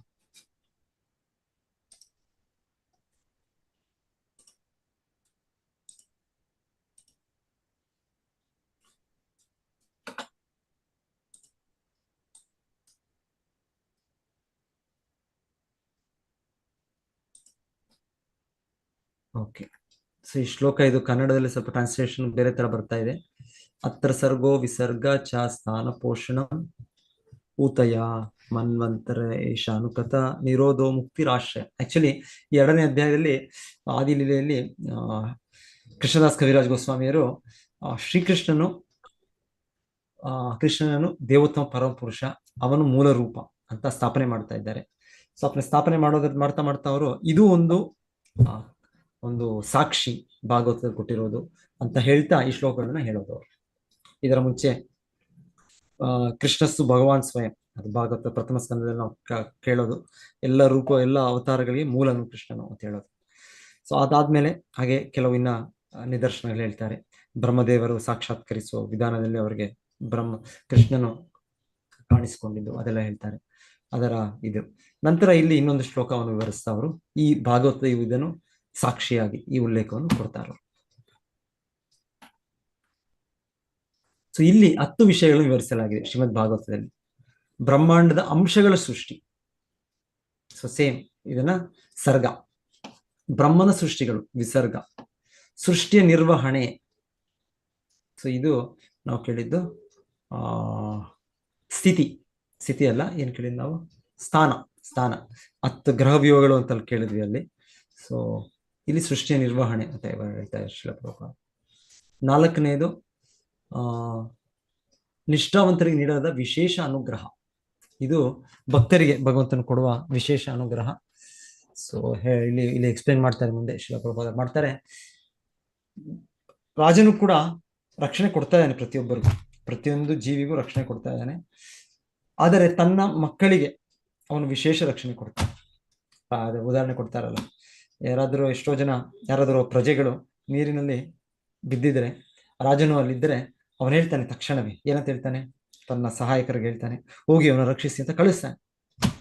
ಆದರೆ ಸಪೋಸ್ ರಾಜನ ಮಗನೇ ಇದ್ದರೆ, ರಾಜನ ರಾಜಕುಮಾರನೇ ಇದ್ದರೆ, ಅವಾಗ ಏನಂತ ಮಾಡ್ತಾನೆ, ರಾಜನು ಹೇಳ್ಬೋದು ಅವ್ರಿಗೆ ನೀವು ರಕ್ಷಣೆ ಕೊಡಿ ಅಂತ, ಆದರೆ ರಾಜನೇ ಸ್ವತಃ ನೀರಿನಲ್ಲಿ ಧುಮುಕಿ ಭಗವಂತನೇ ಅವರ ರಾಜನೇ ರಕ್ಷಣೆ ಮಾಡ್ತಾರೆ. ಸೊ ಆ ರೀತಿಯಲ್ಲಿ ಹೇಳ್ತಾರೆ ಈಶಾನುಗ್ರಹ, ಭಗವಂತನ ಪೋಷಣ ಅಂದ್ರೆ ಇದು ಭಗವಂತನ ಅಷ್ಟು ನೇರವಾಗಿ ಭಗವಂತನು ತನ್ನ ಭಕ್ತರ ಮೇಲೆ ಕಾಳಜಿ, ಅವರಿಗೆ ರಕ್ಷಣೆ ಮಾಡೋದು ಅಂತ ಹೇಳ್ತಾರೆ. ಸೊ ಭಾಗವತದಲ್ಲಿ ಇದು ಬಹಳಷ್ಟು ಇದೆ. ಇದು ಸೊ ನೀವು ಮೊದಲನೇ ಸ್ಕಂದದಲ್ಲೇ ಪರೀಕ್ಷಿತ್ ಮಹಾರಾಜರ ವಿಷಯ ಕೇಳ್ತೀರಾ. ಭಗವಂತನು ನೇರವಾಗಿ ಅವರಿಗೆ ರಕ್ಷಣೆ ಕೊಟ್ಟದ್ದು. ಇಲ್ಲ ಪಾಂಡವರು ಎಷ್ಟು ಕಷ್ಟದಲ್ಲಿದ್ದಾಗ ಪ್ರತಿಯೊಂದು ಸಲನೂ ಕೃಷ್ಣನೇ ಬಂದು ಅವ್ರಿಗೆ ರಕ್ಷಣೆ ಮಾಡಿತ್ತು. ಕುಂತಿ ದೇವಿಯರು ಸ್ಮರಣೆ ಮಾಡ್ತಾರೆ, ವಿಷಾಗ್ನೆ ಪುರುಷಾದ ದರ್ಶನಾತ್ ವಿಷಾನ್ ಮಹಾಗ್ನೆ. ಸೊ ವಿಷವನ್ನು ಕೊಟ್ಟು ನನ್ನ ಮಗನಿಗೆ, ಮತ್ತೆ ಒಬ್ಬ ಮನುಷ್ಯನು ತಿನ್ನುವ ಒಬ್ಬ ಇವರನ್ನು ನೀನು ಅದರಿಂದ ರಕ್ಷಣೆ ಮಾಡಿದೆ, ಮಹಾ ಅಗ್ನಿಯಿಂದ ರಕ್ಷಣೆ ಮಾಡಿದೆ, ಅಸತ್ ಸಭೆಯಿಂದ ರಕ್ಷಣೆ ಮಾಡಿದೆ, ಮತ್ತೆ ಅನೇಕ ಮಹಾರಥಾಸ್ತ್ರತು, ಮತ್ತೆ ದ್ರೋಣಿಯಸ್ತ್ರ. ಸೊ ಈ ರೀತಿ. ಸೊ ಇದು ಭಗವಂತನು ಪೋಷಣೆ, ಭಗವಂತ ಭಕ್ತರಿಗೆ ನೇರವಾಗಿ ಕೊಡುವ ರಕ್ಷಣೆ. ಸೊ ಈ ಪ್ರಥಮ ಸ್ಕಂದದಲ್ಲಿ ನಾವು ಬಹಳಷ್ಟು ಕೇಳಿದ್ವಿ. ಇನ್ನು ಮುಂದೆ ನೋಡ್ತೇವೆ, ಭಕ್ತ ಪ್ರಹ್ಲಾದರಿಗೆ ಭಗವಂತನ ರಕ್ಷಣೆ ಕೊಡೋದು, ಧ್ರುವ ಮಹಾರಾಜರಿಗೆ ಭಗವಂತನು ಅವ್ರ ತಪಸ್ಸಿಗೆ ಹೋದಾಗ ರಕ್ಷಣೆ ಕೊಡೋದು. ಸೊ ಇದೆಲ್ಲ ಪೋಷಣ ಅಂತ ಇದೀನಿ, ಇದರ ವಿಷಯ ಪೋಷಣ ಅಂತ ಹೇಳ್ತಾರೆ. ಸೊ 4ನೇದು ಪೋಷಣೆ, 5ನೇದು ಚಟುವಟಿಕೆ ಪ್ರಚೋದನೆಗಳು, ಊತಯ. ಸೊ ನಾವೇನ್ ಚಟುವಟಿಕೆ ಭೌತಿಕವಾಗಿ ಮಾಡೋದಕ್ಕೆ ನಮಗೆ ನಾವು ಬಂದಿರೋದು ಚಟುವಟಿಕೆ ಏನು, ಕೃಷ್ಣ ಸ್ಥಾನವನ್ನು ನಾನು ಪಡಿಬೇಕು, ಕೃಷ್ಣನ ನಾನು ಅನುಕರಣೆ ಮಾಡಬೇಕು. ಕೃಷ್ಣನೇ ಯಾಕೆ ಪ್ರಭು, ನಾನು ಪ್ರಭು, ನಾನು ಕೂಡ ಜನರನ್ನು ನಿಯಂತ್ರಿಸ್ತೇನೆ, ನಾನು ಭಗವಂತನೇ, ಆ ಒಂದು ಸ್ವತಂತ್ರ ಭಗವಂತನ ಕೊಟ್ಟಿದ್ದಾನೆ. ಸೊ ಅದಕ್ಕೆ ಆ ದಬ್ಬಾಳಿಕೆಯನ್ನು, ಅದನ್ನ ನನಗಿರುವ ಆ ಥರ ಇಚ್ಛೆಯನ್ನು ಪೂರೈಕೆ ಮಾಡಲಿಕ್ಕೆ ನಾವು ಮಾಡೋ ಚಟುವಟಿಕೆ, ಅದು ಊತಯ. ಅದಿದೆ ಭೌತಿಕ ಜಗತ್ತಿನಲ್ಲಿ, ಪ್ರತಿಯೊಂದು ಜೀವಿಗೂ ಇದೆ ಅದು. ಅದರ ವಿವರಣೆ ಕೂಡ ಇದೆ. ಅದರಿಂದ ನಾವು ಕರ್ಮಬಂಧನದಲ್ಲಿ ಸಿಕ್ಕಿ ಬೀಳ್ತಾ ಇದ್ದೇವೆ ನಾವು. 6ನೇದು ಕಾನೂನು ಪಾಲಿಸುವ ಪುರುಷರಿಗೆ ಸೂಚಿಸಲಾದ ಕರ್ತವ್ಯಗಳು. ಇದು ಮನ್ವಂತರ. ಸೊ ಮನುವಿನ ಆದೇಶಗಳು, ಮನು ಸಂಹಿತ, ಇದನ್ನೆಲ್ಲ ಆ ರೀತಿ ಹೇಳ್ತಾರೆ. ಇಲ್ಲ ಅವರ ಒಂದು ಚರಿತ್ರೆ ಕೂಡ ಹೇಳ್ಬೋದು. 7ನೇದು ಈಶಾನುಕತ, ಅಂದ್ರೆ ಭಗವಂತನ ಅವತಾರಗಳ ವಿವರಣೆ. 8 ನಿರೋಧ. ಸೊ ನಿರೋಧ ಅಂತ ಅಲ್ಲಿ ಆ ಭಾಗವತ ಶ್ಲೋಕದಲ್ಲಿ ಪ್ರಭುಪಾದ ಹೇಳಿದ್ದು, ಮತ್ತೆ ಭಗವಂತನೆಡೆಗೆ ಮರಳಿ ಭಗವಂತನ ಧಾಮಕ್ಕೆ, ಬ್ಯಾಕ್ ಟು ಗಾಡ್. ಇಲ್ಲಿಗೆ ಇನ್ನೊಂದು ಅರ್ಥದಲ್ಲಿ ಅವ್ರು ಹೇಳ್ತಾ ಇರೋದು ಈ ಭೌತಿಕ ಜಗತ್ತೇ, ಈ ಸೃಷ್ಟಿ ನಾಶವಾಗುತ್ತೆ. ಇದು ನಾಶವಾದ್ಮೇಲೆ ಮತ್ತೆ ಎಲ್ಲ ಬ್ರಹ್ಮಾಂಡಗಳು ಮಹಾವಿಷ್ಣು ಎಲ್ಲ ಮಹತ್ತತ್ವವನ್ನು ಸೇರಿದಂತೆ ಎಲ್ಲ ಬ್ರಹ್ಮಾಂಡಗಳ ಅನಂತ ಕೋಟಿ ಬ್ರಹ್ಮಾಂಡಗಳನ್ನ ತಗೊಂಡ್ಬಿಡ್ತಾರೆ. ಅದನ್ನ ಇಲ್ಲಿ ನಿರೋಧ ಸೃಷ್ಟಿಯ ಅಂತ್ಯ ಅಂತ ಹೇಳ್ತಾ ಇದ್ದಾರೆ. ಮತ್ತೆ 9 ಮೋಕ್ಷ, ಮುಕ್ತಿ, ಸ್ಥೂಲ ಮತ್ತು ಸೂಕ್ಷ್ಮ ಭೌತಿಕ ಅಸ್ತಿತ್ವದಿಂದ ವಿಮೋಚನೆ. ಮತ್ತು 10 ಆಶ್ರಯ. ಸೊ ಆಶ್ರಯ ಅಂದ್ರೆ ಪರಮಪುರುಷ 10ನೇ ಅಂಶವು ಇತರ ಎಲ್ಲದರ ಆಶ್ರಯವಾಗಿದೆ. ಈ ಅಂತಿಮ ಆಶ್ರಯವನ್ನು ಇತರ 9 ವಿಷಯಗಳಿಂದ ಪ್ರತ್ಯೇಕಿಸಲು ಮಹಾಜನರು ಈ 9 ನೇರವಾಗಿ ಅಥವಾ ಪರೋಕ್ಷವಾಗಿ ಪ್ರಾರ್ಥನೆಗಳ ಅಥವಾ ನೇರ ಮೂಲಕ ವಿವರಿಸಿದ್ದಾರೆ. ಸೊ ಶ್ರೀಲ ಪ್ರಭುಪಾದರಿಗೆ ನೀವು ಓದಿ, ಮತ್ತೆ ಚೈತನ್ಯ ಚರಿತಾಮೃತದಲ್ಲಿ ಚೆನ್ನಾಗಿ ಎಕ್ಸ್ಪ್ಲನೇಷನ್ ಇದೇ ವಿಷಯಗಳು, ಇದೇ ಶ್ಲೋಕಗಳು ಅಲ್ಲಿ ಶ್ರೀಲ ಪ್ರಭುಪಾದರು ಇನ್ನ ಒಂದು ಹೆಚ್ಚು ಬೆಳಕನ್ನು ಅಲ್ಲಿ ಕೊಡ್ತಾ ಇದ್ದಾರೆ. ಸರ್ಗ ಅಂದ್ರೆ ಏನು, ವಿಸರ್ಗ ಅಂದ್ರೆ ಏನು. ಸರ್ಗ ಅಂದ್ರೆ ವಿಷ್ಣುವಿನ ಮೊದಲ ಸೃಷ್ಟಿ. ಇದ್ರೂ ಬರುತ್ತೆ, 3ನೇ ಶ್ಲೋಕದಿಂದ ಬರುತ್ತೆ, ಅದರ ವಿವರಣೆ ಹೇಳ್ತಾ ಇದ್ದಾರೆ. ವಿಸರ್ಗ ಅಂದ್ರೆ ದ್ವಿತೀಯ ಸೃಷ್ಟಿ, ಬ್ರಹ್ಮನ ಕೆಲಸ, ಬ್ರಹ್ಮನು ಮಾಡುವ ಸೃಷ್ಟಿ. ಸ್ಥಾನ ಅಂದ್ರೆ ಕ್ಷೀರೋದಕಶಾಹಿ ವಿಷ್ಣು ಪರಮಾತ್ಮನಾಗಿ ಅವರು ಇದರ ಜಗತ್ತನ್ನು ಸ್ಥಿತಿಯನ್ನು ಅವರು ಮೇಂಟೈನ್ ಮಾಡ್ತಾರೆ. ಬ್ರಹ್ಮನ ಸೃಷ್ಟಿಯನ್ನು ಮುಂದುವರಿಸ್ತಾರೆ ಅವರು. ಅದು ನಾಶ ಆಯ್ತು ತಕ್ಷಣ ನಾಶ ಆಗೋದು ಬಿಡೋದಿಲ್ಲ ಅವರು. ಸೊ ಇಲ್ಲಿ ವಿವರಣೆ ಬಹಳ ಚೆನ್ನಾಗಿದೆ. ಹೇಳ್ತಾರೆ, ದೇವೋತ್ತಮ ಪರಮಪುರುಷನ ವಿಷ್ಣುವಿನಿಂದ ವಿಶ್ವದ ನಿರ್ವಹಣೆ, ವಿಷ್ಣುವಿನ ಕಾರ್ಯವು ಬ್ರಹ್ಮ ಮತ್ತು ಶಿವನಿಗಿಂತ ಹೆಚ್ಚು ಮುಖ್ಯವಾಗಿದೆ ಮತ್ತು ಅವನ ಮಹಿಮೆ ಶ್ರೇಷ್ಠವಾಗಿದೆ. ಬ್ರಹ್ಮ ಸೃಷ್ಟಿ ಮಾಡ್ತಾರೆ, ಹೌದು. ಶಿವ ಅದನ್ನ ನಾಶ ಮಾಡ್ತಾರೆ, ಹೌದು. ಆದ್ರೆ ಅವರಿಗಿಂತ ದೊಡ್ಡ ಜವಾಬ್ದಾರಿ, ದೊಡ್ಡ ಕರ್ತವ್ಯ, ಅದು ವಿಷ್ಣುದೇ ಆಗಿದೆ. ವಿಷ್ಣುನೇ ಮಾಡ್ತಾರೆ ಆ ಕಾರ್ಯ ಮಾಡಿ, ವಿಷ್ಣುನೇ ನೇರವಾಗಿ ಮಾಡ್ತಾ ಇದ್ದಾರೆ ಪರಮಾತ್ಮನಾಗಿ. ಕ್ಷೀರೋದಕಶಾಹಿ ವಿಷ್ಣುವಿಗೆ ಅವರೇ ಮಾಡ್ತಾ ಇದ್ದಾರೆ. ಏಕೆಂದರೆ ಬ್ರಹ್ಮನು ಸೃಷ್ಟಿಕರ್ತನಾಗಿದ್ದರು ಮತ್ತು ಶಿವನು ವಿನಾಶಕನಾಗಿದ್ದರು, ವಿಷ್ಣು ಪಾಲಕ. ಸೊ ಅವರ ಕಾರ್ಯ ಅವರ ಮಹಿಮೆ ಇನ್ನ ಹೆಚ್ಚು ಅಂತ ಇಲ್ಲಿ ಸ್ಥಾನದಲ್ಲಿ ತಿಳಿಯುತ್ತೆ. ಸೊ ಒಂದು ರೀತಿಯಲ್ಲಿ ಇಲ್ಲಿ ಸ್ಥಾನ ಅಂದ್ರೆ ಇಲ್ಲಿ ಇನ್ನೊಂದು ರೀತಿಯಲ್ಲಿ ನೋಡಿದ್ರೆ, ನೀವು ಸರ್ಗದಲ್ಲಿ ಭಗವಂತನ ಸೃಷ್ಟಿ, ಮಹಾವಿಷ್ಣುವಿನ ಸೃಷ್ಟಿ, ಹಾಗೆ ಮಹಾವಿಷ್ಣು ಕೂಡ ಸೇರ್ತಾರೆ ಅಂತ ಹೇಳ್ಬೋದೇನೋ ಒಂದು ರೀತಿಯಲ್ಲಿ. ವಿಸರ್ಗ ಸ್ಥಾನದಲ್ಲಿ ಒಂದು ಭಗವಂತನ ಈ ಕ್ಷೀರೋದಕಶಾಹಿ ವಿಷ್ಣು, ಮಹಾವಿಷ್ಣುವೇ ಕ್ಷೀರೋದಕಶಾಹಿ ವಿಷ್ಣು ವಿಸ್ತರಣೆಯಾಗಿ. ಇಲ್ಲಾಂದ್ರೆ ತೊಂದರೆ ಇಲ್ಲ, ಸರ್ಗವನ್ನ ಸೃಷ್ಟಿ ಅಂತಾನೆ ತಗೊಂಡ್ರು ಕೂಡ ಆಯ್ತು, ತೊಂದರೆ ಇಲ್ಲ. ಭೌತಿಕ ಮೂಲ ಅಂಶಗಳು. ಮತ್ತೆ ವಿಸರ್ಗ ಅಂದ್ರೆ ಮತ್ತೆ ಸ್ಥಾನದಲ್ಲಿ ಕ್ಷೀರೋದಕಶಾಹಿ ವಿಷ್ಣು, ಮಹಾವಿಷ್ಣುವಿನ ಒಂದು ವಿಸ್ತರಣೆ, ಪುರುಷಾವತಾರ ಅಂತ ಹೇಳ್ಬೋದು. ಮತ್ತೆ 4 ಭಗವಂತನ ಪೋಷಣ, ಭಗವಂತನ ಒಂದು ವಿಶೇಷ ಅನುಗ್ರಹ. ಇದೇ ಉದಾಹರಣೆ ಕೊಟ್ಟಿದ್ದಾರೆ.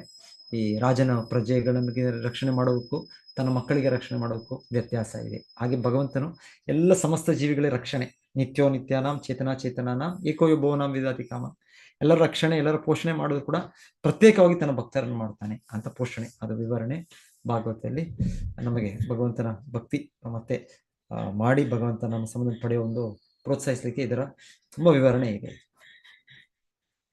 5ನೇದು ಊತಿ. ಕಾಲ, ಸ್ಥಳ ಮತ್ತು ವಸ್ತುಗಳ ಅವಶ್ಯಕತೆಗಳಿಗೆ ಅನುಗುಣವಾಗಿ ಎಲ್ಲ ಆವಿಷ್ಕಾರಗಳಿಗೆ ಕಾರಣವಾಗಿರುವ ಸೃಷ್ಟಿ, ಪ್ರಚೋದನೆ ಅಥವಾ ಉಪಕ್ರಮ ಶಕ್ತಿ. ಮನ್ವಂತರ, ಈಶಾನುಕತ, ನಿರೋಧ. ನಿರೋಧ ಅಂದ್ರೆ ಇಲ್ಲಿ ಸೃಷ್ಟಿಯಲ್ಲಿ ಬಳಸಲಾದ ಎಲ್ಲ ಶಕ್ತಿಗಳ ಮುಕ್ತಾಯ. ಅಂದ್ರೆ ಜಗತ್ತು ಕೊನೆಗೆ ಹೇಗೆ ಒಂದು ಜೇಡ, ಸ್ಪೈಡರ್, ಅದು ಸೃಷ್ಟಿ ಮಾಡಿ ಅದರ ಒಂದು ಬಲೆಯನ್ನು ಮತ್ತೆ ವಾಪಸ್ ತಗೊಳುತ್ತೆ. ಅದೇ ರೀತಿಯಲ್ಲಿ ಸರ್ಗದಲ್ಲಿ ಮಹಾವಿಷ್ಣು ಸೃಷ್ಟಿ ಮಾಡ್ತಾರೆ, ಮತ್ತೆ ನಿರೋಧದಲ್ಲಿ ಅದನ್ನು ಹಿಂದೆ ತೆಗಿತಾರೆ ಅಂತ ಇಲ್ಲಿ ವಿವರಣೆ ಹೇಳ್ತಾರೆ. ಅಂತ ಶಕ್ತಿಗಳು ಕಾರಣ ಸಾಗರದಲ್ಲಿ ಶಾಶ್ವತವಾಗಿ ನಿಲ್ಲಿಸಿರುವ ದೇವೋತ್ತಮ ವ್ಯಕ್ತಿಯಿಂದ ಹೊರಹೊಮ್ಮುತ್ತವೆ.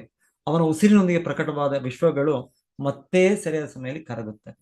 ಯಸ್ಯೈವ ನಿಶ್ವಸಿತ ಕಾಲ ಮತಾವಲಂಬ್ಯ ಜೀವಂತಿ ಲೋಮ ವಿಲಜ ಜಗಡಂಡನಾಥ ವಿಷ್ಣುರ್ ಸಮಹಾನಿಯ ಯಸ್ಯ ಕಲಾ ವಿಶೇಷೋ ಗೋವಿಂದಂ ಆದಿಪುರುಷಂ ತಮಹಂ ಭಜಾಮಿ.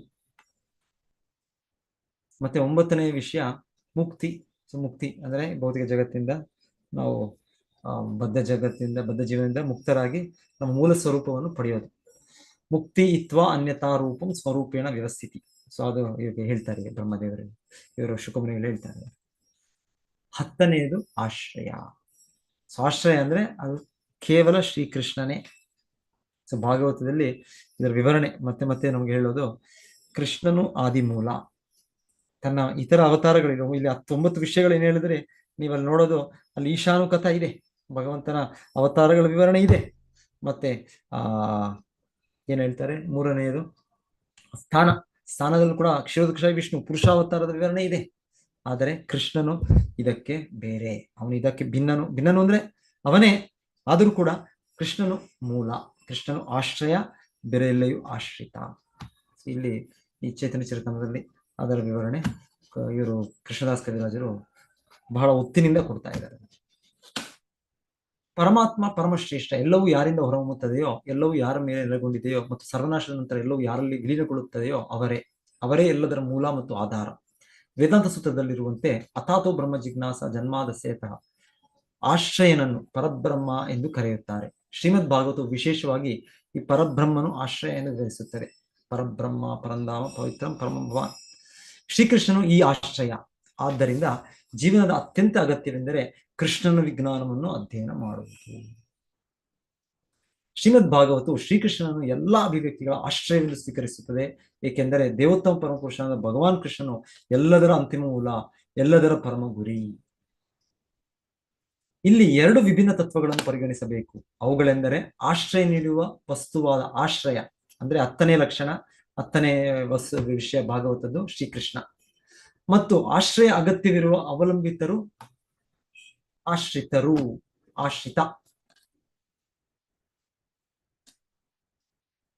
ಆಶ್ರಿತರು ಆಕ್ಚುಲಿ ಸ್ವಲ್ಪ ಟ್ರಾನ್ಸ್ಲೇಷನ್ ಸ್ವಲ್ಪ ತಪ್ಪಾಗಿದೆ ಅನ್ಸುತ್ತೆ ನನಗೆ. ಮೂಲ ತತ್ವದ ಆಶ್ರಯದ ಅಡಿಯಲ್ಲಿ ಅಸ್ತಿತ್ವದಲ್ಲಿದೆ. ಸೃಷ್ಟಿಯಿಂದ ಮುಕ್ತಿಯವರೆಗೆ ಶ್ರೀಮದ್ ಭಾಗವತದ ಮೊದಲ 9 ಸ್ತೋತ್ರಗಳಲ್ಲಿ ವಿವರಿಸಲಾದ ಮೊದಲ 9 ವರ್ಗಗಳು, ಮೊದಲ 9 ಸ್ಕಂದಗಳು, ಇದು ಸ್ಕಂದಗಳನ್ನ ಸ್ತೋತ್ರಗಳು ಅಂತ ಟ್ರಾನ್ಸ್ಲೇಟ್ ಮಾಡ್ತಾ ಇದೆ. ಸೊ ಭಾಗವತದಲ್ಲಿ ಪ್ರಥಮ 9 ಸ್ಕಂದಗಳಲ್ಲಿ ಈ ಎಲ್ಲ ವಿಷಯಗಳು ಬರುತ್ತೆ.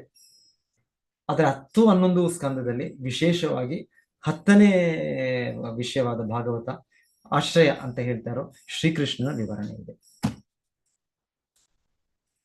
ಶ್ರೀಮದ್ ಭಾಗವತ ಮೊದಲ 9 ಸ್ಕಂದಗಳಲ್ಲಿ ವಿವರಿಸಲಾದ ಮೊದಲ 9 ವರ್ಗಗಳು, ಪುರುಷ ಅವತಾರಗಳು, ಕನಿಷ್ಠ ಶಕ್ತಿ ಅಥವಾ ಜೀವಿಗಳು, ಭಗವಂತನ ಎಕ್ಸ್ಟರ್ನಲ್ ಪೊಟೆನ್ಸಿ, ಇಂಟರ್ನಲ್ ಪೊಟೆನ್ಸಿ, ಅಂತರಂಗ ಶಕ್ತಿ, ಬಹಿರಂಗ ಶಕ್ತಿ ಮತ್ತು ಅಂತರಂಗ ಶಕ್ತಿ, ಕನಿಷ್ಠ ಶಕ್ತಿ ಅಲ್ಲ, ಅಂತರಂಗ ಶಕ್ತಿ ಮತ್ತು ಜೀವಿಗಳು ಮತ್ತು ಬಾಹ್ಯ ಶಕ್ತಿ, ಎಕ್ಸ್ಟರ್ನಲ್ ಪೊಟೆನ್ಸಿ ಅಥವಾ ಭೌತಿಕ ಪ್ರಪಂಚ, ಮೆಟೀರಿಯಲ್ ಮ್ಯಾನಿಫೆಸ್ಟೇಷನ್, ಭೌತಿಕ ಜಗತ್ತು ಸೇರಿದಂತೆ ಇವೆಲ್ಲವೂ ಆಶ್ರಯ ತತ್ವ, ಇವೆಲ್ಲವೂ ಆಶ್ರಯವನ್ನು ಆಶ್ರಯಿಸಿದ ಆಶ್ರಿತ, ಇದು ಆಶ್ರಿತ ಅಂತ ಹೇಳ್ತಾರೆ. ಇವೆಲ್ಲವೂ ಆಶ್ರಯ ತತ್ವ ದೇವೋತ್ತಮ ಪರಮಪುರುಷ ಶ್ರೀಕೃಷ್ಣನನ್ನು ಗುರಿಯಾಗಿರಿಸಿಕೊಳ್ಳುತ್ತವೆ. ಇದನ್ನೆಲ್ಲ ಸ್ಟಡಿ ಮಾಡೋದ್ರಿಂದ ನಾವು ಕೃಷ್ಣನ ಪ್ರತ್ಯೇಕ ಇದನ್ನು ನಾವು ಅರ್ಥ ಮಾಡ್ಕೊಳ್ಳೋದು, ನಿರೂಪಿಸಬಹುದು. ನಾವು ಶ್ರೀಮದ್ ಭಾಗವತವನ್ನು ವಿವರಿಸುವಲ್ಲಿ ಪರಿಣಿತರಾದ ಮಹಾತ್ಮರು ಇತರ 9 ವರ್ಗಗಳನ್ನು ಬಹಳ ಶ್ರದ್ಧೆಯಿಂದ ಗುರುತಿಸಿದ್ದಾರೆ. ಕೆಲವೊಮ್ಮೆ ನೇರ ನಿರೂಪಣೆಗಳ ಮೂಲಕ, ಕೆಲವೊಮ್ಮೆ ಕಥೆಗಳಂತಹ ಪರೋಕ್ಷ ನಿರೂಪಣೆಗಳ ಮೂಲಕ. ಇದನ್ನು ಮಾಡುವುದರ ನಿಜವಾದ ಉದ್ದೇಶವೆಂದರೆ ಪರಮಪುರುಷನಾದ ಶ್ರೀಕೃಷ್ಣನನ್ನು ಸಂಪೂರ್ಣವಾಗಿ ತಿಳಿದುಕೊಳ್ಳುವುದು. ಏಕೆಂದರೆ ಭೌತಿಕ ಮತ್ತು ಆಧ್ಯಾತ್ಮಿಕ ಎರಡೂ ಸೃಷ್ಟಿಗಳು ಶ್ರೀಕೃಷ್ಣನ ದೇಹದ ಮೇಲೆ ನಿಂತಿವೆ. ಸೊ ಶ್ರೀಕೃಷ್ಣನೇ ಎಲ್ಲ. ಸೊ ಯಶೋದಮ್ಮಾಯಿಗೂ ಕೂಡ ಕೃಷ್ಣ ತೋರಿಸಿದ್ದು, ಅವರ ಬಾಯಿಯವರು ಕೃಷ್ಣನಿಗೆ ಕಂಪ್ಲೇಂಟ್ ಮಾಡಿದವರು ಸ್ನೇಹಿತರು, ಕೃಷ್ಣನ ಎಲ್ಲ ಮಣ್ಣು ತಿಂತಾ ಇದ್ದಾನೆ. ಹೌದು, ಕೃಷ್ಣನು ಮಣ್ಣು ಅವನೊಳಗೆ ಇದೆ. ಸೊ ಕೃಷ್ಣನ ತಾಯಿ ಯಶೋದಕ್ಕೆ ತೋರಿಸಿದ್ದು ಎಲ್ಲ ಅನಂತ ಕೋಟಿ ಬ್ರಹ್ಮಾಂಡಗಳು ತನ್ನಲ್ಲೇ ಇದೆ. ಸೊ ಒಂದೊಂದು ಬ್ರಹ್ಮಾಂಡಗಳು ಅನಂತ ಕೋಟಿ ಬ್ರಹ್ಮಾಂಡಗಳು ಮಹಾವಿಷ್ಣುವಿನ ರೂಪದಿಂದ ಹೊರಹೊಮ್ಮುತ್ತವೆ, ಭೌತಿಕ ಜಗತ್ತು. ಹಾಗೆ ಆಧ್ಯಾತ್ಮಿಕ ಜಗತ್ತು ಅದು ಕೂಡ ಕೃಷ್ಣನಿಂದಲೇ ಬರ್ತಾ ಇರೋದು. ಕೃಷ್ಣನಿಂದ ಮೊದಲು ಬಲರಾಮನಿಂದ ಇದು ವಸುದೇವ, ಸಂಕರ್ಷಣ, ಅನಿರುದ್ಧ, ಪ್ರದ್ಯುಮ್ನ, ಚತುರ್ವ್ಯೂಹ. ನಂತರ 2ನೇ ನಾರಾಯಣ ರೂಪ ಬರುತ್ತೆ, ಮತ್ತೆ 2ನೇ ಚತುರ್ವ್ಯೂಹ ಬರುತ್ತೆ. ಆ 2ನೇ ಚತುರ್ವ್ಯೂಹದಲ್ಲಿ ಮಹಾಸಂಕರ್ಷಣ ಅಂತ ಇದ್ದಾರೆ. ಸೊ ಅವರು ಎಲ್ಲ ಆಧ್ಯಾತ್ಮಿಕ ಜಗತ್ತಿನ ಮೂಲ, ಎಲ್ಲ ಲೋಕಗಳು ಅವರ ಶಕ್ತಿಯಲ್ಲಿ ಅವಲಂಬಿಸಿದೆ. 2ನೇ ಚತುರ್ವ್ಯೂಹದ ಅಲ್ಲಿರುವ ಮಹಾಸಂಕರ್ಷಣನ ವಿಸ್ತರಣೆ, ಅದು ಆಧ್ಯಾತ್ಮಿಕ ಜಗತ್ತು. ಮತ್ತೆ ಅವರ ಇನ್ನೊಂದು ವಿಸ್ತರಣೆಗಳು ಬಂತ ಮತ್ತೆ ಮಹಾವಿಷ್ಣು ಬರ್ತಾರೆ. ಸೊ ಮಹಾವಿಷ್ಣುವಿನಿಂದ ಭೌತಿಕ ಜಗತ್ತು, ಭೌತಿಕ ಬ್ರಹ್ಮಾಂಡಗಳು ಬರ್ತಾರೆ. ಸೊ ಕೃಷ್ಣನು ತಾಯಿ ಯಶೋದಕ್ಕೆ ತೋರಿಸಿದ್ದು ಎಲ್ಲ ಈ ಬ್ರಹ್ಮಾಂಡಗಳು, ಭೌತಿಕ ಬ್ರಹ್ಮಾಂಡಗಳು ಕೂಡ ಮಹಾವಿಷ್ಣು ಬರೋ ನನ್ನೊಳಗೆ ಇದೆ. ಮತ್ತೆ ಆ ಬ್ರಹ್ಮಾಂಡಗಳಲ್ಲಿ ಒಳಗೆ ಪ್ರವೇಶಿಸಿದ ಗರ್ಭೋದಕಶಾಹಿ ವಿಷ್ಣು ಕೂಡ ಕಾಣಿಸಿದರು. ಆ ಗರ್ಭೋದಕಶಾಹಿ ವಿಷ್ಣುವಿಂದ ಬರುವ ಬ್ರಹ್ಮದೇವರ ಜನನ ಅದು ಕಾಣಿಸಿದವ್ರಿಗೆ. ದೇವರ ಇದರಲ್ಲಿ ಎಲ್ಲ ಲೋಕಗಳು, ಅವರ ನಿಸರ್ಗ ಮತ್ತೆ ಸೃಷ್ಟಿ ಅದು ಕಾಣ್ತಾ ಇದೆ ಅವ್ರಿಗೆ. ಮತ್ತೆ ಅಲ್ಲಿ ಕೂಡ ಒಂದು ಕ್ಷಯೋದಕ ವಿಷ್ಣುವಾಗಿ ಭಗವಂತನು 3ನೇ ಪುರುಷ ಅವತಾರವಾಗಿ ಅವರು ಅಣುವಲ್ಲೂ ಪರಮಾತ್ಮನಾಗಿ. ಸೊ ಅವರು ಇದರ ಒಂದು ಸ್ಥಿತಿ ಕಾರ್ಯವನ್ನು ಮುಂದುವರಿಸ್ತಾ ಇದ್ದಾರೆ, ಮೇಂಟೆನೆನ್ಸ್, ಪಾಲನೆಯನ್ನು ಮಾಡ್ತಾ ಇದ್ದಾರೆ. ಸೊ ಎಲ್ಲೋ ಕೃಷ್ಣನಲ್ಲೇ ಇರೋದು.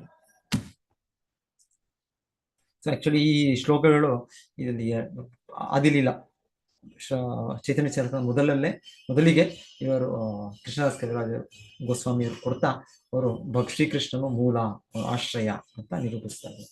ಇಲ್ಲಿ ಇನ್ನೊಂದು ಕೆಲವು ಮಾತುಗಳಿದೆ ಅವ್ರದ್ದು, ಅದು ಕೂಡ ಕೇಳೋಣ ನಾವು.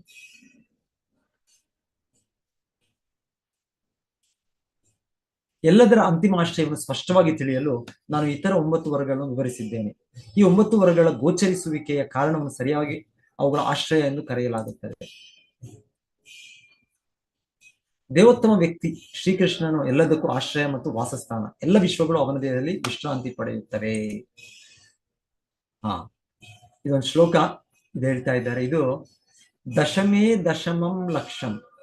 ಇದು ಶ್ಲೋಕ ನಾನು ಇಲ್ಲಿಂದ ಓದ್ತೇನೆ ಕನ್ನಡದಲ್ಲಿ.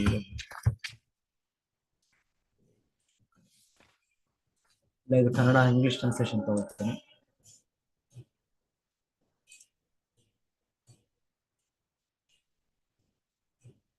ಅರ್ಧ ಆಯ್ತು ಇದು.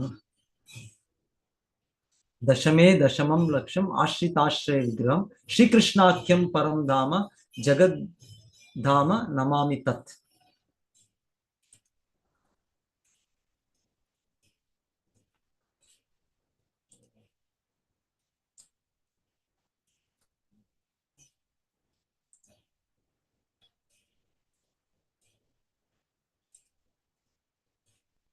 ಓಕೆ,